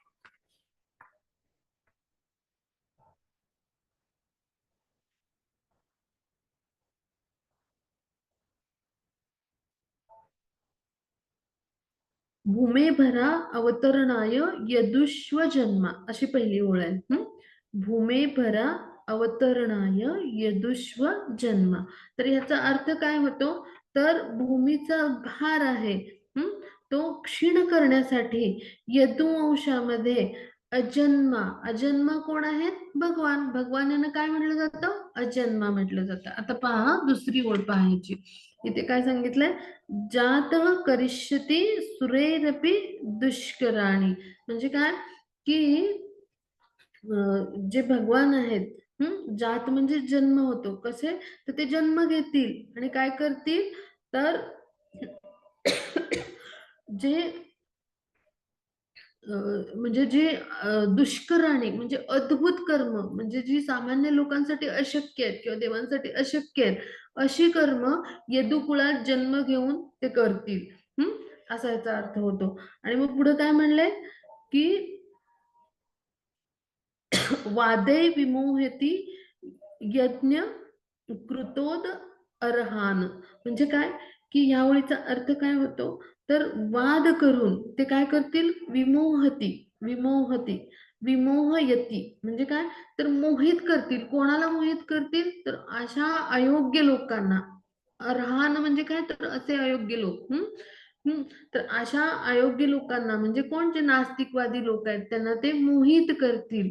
म्हणजे काय की अशा नास्तिकवादी लोकांना ते मोहित करतील आणि अशा याज्ञिकांना किंवा अशा तथाकथित धर्मवाद्यांना ते मोहित करतील की जे यज्ञ करायला पात्र नाही आहेत, आणि जे वितंडवाद घालतायत आणि वेदोक्त यज्ञ करायला सांगतायत आणि तिथे पशुहिंसा करायला सांगतायत, असे म्हणजे असे जे लोक आहेत त्या सगळ्यांना ते मोहित करतील. आणि मग पुढचं वाक्य काय, शेवटची ओळ काय, शूद्रान कलो क्षितिभुजोन्य हनिष्यते, हनिष्य अंते. तर ह्याचा अर्थ काय होतो, तर म्हणजे शेवटच्या ओळीमध्ये काय म्हटलंय, तर शूद्रांकलो म्हणजे काय, तर जे शूद्र लोक आहेत कलियुगामधले, आता ते कोण असतील, तर क्षितिभुज म्हणजे काय, तर असे जे शूद्र वर्णाचे लोक आहेत ते शासक बनून सत्तेवर आले पहा. आणि मग ते काय करतील, तर ते अशा पद्धतीचे म्हणजे जे त्यांच्या सत्तेचा दुरुपयोग करून किंवा यज्ञांचा दुरुपयोग करून पशुहत्या करणारे असे जे राज्य शासनाच्या नावाखाली अत्याचार माजवणारे जे लोक आहेत, मग त्यांच्यासाठी काय होईल? काय घडेल? शूद्रांकलो म्हणजे काय? तर त्यांच्यासाठी भगवान पुढे कल्की अवतार धारण करतील आणि कलियुगाच्या शेवटी हा जो शब्द आलाय ना, हनिष्यतः अंते, शेवटचा जो शब्द आहे हा अत्यंत महत्वपूर्ण. तर अनिश्चितः अंते. तर याचा अर्थ काय होतो? तर ते कलियुगाच्या अंती भगवान जे आहे ते कल्की अवतार धारण करतील आणि शूद्रांच्या वेशातील असे जे राजे आहेत त्यांचा संहार करतील. आता पहा, आता अशीच परिस्थिती आहे की नाही, पहा सगळीकडे काय घडलंय की म्हणजे जे 4 वर्ण आहेत त्यापैकी ब्राह्मण, क्षत्रिय, वैश्य आणि शूद्र. तर आता कलियुगाची लक्षणं पहिल्या स्कंदामध्ये दिली गेली आहे. तर तिथे काय सांगितलंय की हे शूद्र वर्णाचे जे लोक आहेत म्हणजे तर ते काय करत असतात, ह्या 3 वर्णाच्या लोकांची सेवा करत असतात. पण हे राज्य म्हणजे राज्य सत्तेमध्ये येतील. मग असे जे अपात्र लोक आहेत, जे स्वतःला वेदपारंगत समजतायत, स्वतःला प्रशासक समजतायत आणि शासन चालवतायत, मग अशा अपात्र लोकांकडे जर सत्ता आली तर ते काय करत असतात? वेगवेगळी चुकीची कृत्य करत असतात, दुष्कृत्य करत असतात. मग त्याचाच एक भाग म्हणजे पशुहिंसा. वेदांचा चुकीचा अर्थ करून पशुहिंसा जी आहे तर ती करणारे. मग असे जे लोक आहेत किंवा राज्य शासनाच्या नावाखाली काय करत असतात? अत्याचार करत असतात, अधर्माचं प्रमाण असतं आणि अशा पद्धतीचे गुन्हे किंवा गुन्हेगारीचं प्रमाण, अत्याचार, अधर्म माजलेला असतो. आज कलियुगामध्ये आपण काय पाहतोय? हेच तर सगळं पाहतोय. हे सगळं लिहून ठेवलंय व्यासमुनींनी आधीच. आणि असं जेव्हा प्रमाण माजतं त्यावेळेला कलियुगाच्या अंती कल्की भगवान येतात आणि ते काय करतात? अशा सगळ्या लोकांचा नाश करून टाकतात. मग हे सगळं वर्णन इथे लिहिलंय पहा. म्हणजे बुद्ध अवताराचं पण वर्णन आहे आणि कल्की भगवान यांच्या अवताराचं पण वर्णन ह्या श्लोकामध्ये येतं. मग ह्याच्यावरून आपल्याला संदर्भ मिळेल. म्हणजे जीव गोस्वामींच्या मते बुद्ध आणि कल्की हे दोन्ही अवतार कसे आहेत? तर हीन श्रेणीतील लोकांच्या संहारासाठी प्रकट होतात. हे महत्वाचं आहे पहा, हे सगळ्यांनी लक्षात ठेवूया. यदुकुलात अवतीर्ण होऊन काय होतील? भगवान यांनी काय केलं? पृथ्वीचा जो भार होता, पापाचा भार, कशामुळं? तर असुर खूप वाढले होते आणि त्यामुळे अधर्म माजला होता. तर अशा असुर शासकांचा नाश केला त्यांनी. कंस आणि असे कितीतरी राक्षसांचा त्यांनी नाश केला. हो की नाही? भगवान यांच्या लीलामध्ये त्यांनी कितीतरी राक्षसांचा संहार केला. तृणावर्त आहे, त्यानंतर जो वासराच्या स्वरूपात आला राक्षस, जो भगवान जे आहेत ते लहान होते तेव्हा. त्यानंतर अघासूर आहे, बकासूर आहे, म्हणजे असे कितीतरी राक्षस. नंतर पूतना आली. अशा कितीतरी राक्षसांचा भगवान यांनी काय केला होता? वध केला होता. अशा आणि त्याचबरोबर असुर शासक म्हणजे कोण? तर कंसासारखा. तर त्याचा पण म्हणजे त्याची असुरी प्रवृत्तीच होते. तो गतजन्मीचा कालनेमी नावाचा असुर होता, कंस जो होता तो. तर अशा शासकांचा नाश करतील यदुकुळात येऊन भगवान. तर त्या पद्धतीने त्यांनी यदुकुळात येऊन नाश केला. म्हणजे श्लोकातलं वर्णन जे आहे ते श्रीकृष्ण आणि बलराम यांच्याविषयी पण आहे. आणि त्याचबरोबर कल्की भगवान आणि भगवान बुद्ध यांच्याविषयी पण वर्णन आहे. म्हणजेच काय की जीव गोस्वामींनी ह्याच्यावरती निष्कर्ष काय दिलाय? तर जीव गोस्वामींच्या मते बुद्ध आणि कल्की हे दोन्ही अवतार हीन श्रेणीतील लोकांच्या संहारासाठी प्रकट होतात. म्हणजे असे हीन श्रेणीतले लोक काय करतात? तर राज्याचे शासक बनतात, किंवा प्रकांड पांडित्य गाजवतात, किंवा यज्ञाचा दुरुपयोग करून पशुहत्या करतात. म्हणजे अशा पद्धतीनं जेव्हा हीन लोक जे आहेत किंवा हीन श्रेणीतील लोक आहेत तर त्यांचं प्रमाण वाढतं. तर त्यांच्या संहारासाठी बुद्ध अवतार जे आहेत आणि कल्की अवतार येतात. मग संहार म्हणजे काय? तर बुद्धांनी काय केलं? तर आपल्या शिकवणीद्वारे, आपल्या उपदेशांद्वारे ह्या सगळ्या लोकांचं कार्य थांबवलं, आपल्याकडे त्यांना आकर्षित केलं आणि आपले भक्त बनवलं. म्हणजे एक प्रकारे हा छद्मावतार मानला जातो बुद्ध अवतार. हा. आणि मग कल्कींनी काय केलं? कल्की भगवान यांनी येऊन प्रत्यक्ष त्या लोकांचा विनाश आणि संहार केला. मग हा ह्या 2 अवतारांमधला फरक आहे. आता 5 वाजलेत, आपण थांबूया. त्याच्या पुढचा भाग आहे तो आपण पुढच्या क्लासमध्ये घेऊया. कालचा आपला जो क्लास होता तर तो रद्द करावा लागला होता, त्यासाठी आपण आज हा क्लास घेतला होता. नेहमी हा क्लास जो आहे तो दर शनिवारीच होतो. त्यानुसार प्रत्येक शनिवारी 3 ते 5 या वेळेत हा क्लास होईल. तर आज पुरता आपण रविवारी हा क्लास घेतला होता. नवीन भक्तांनी ह्याची नोंद घेऊया. आपण इथे थांबूया. कोणाला काही शंका प्रश्न असतील, कोणाला काही सांगायचंय बोलायचंय तर आपण बोलूया. मग त्याची रेकॉर्डिंग स्टॉप करूया. हरे कृष्ण. हरे कृष्ण माताजी. रेकॉर्डिंग स्टॉप करूया माताजी, 5 वाजले.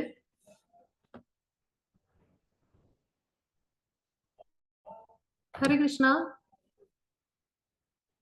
माताजी, रेकॉर्डिंग स्टॉप करूया.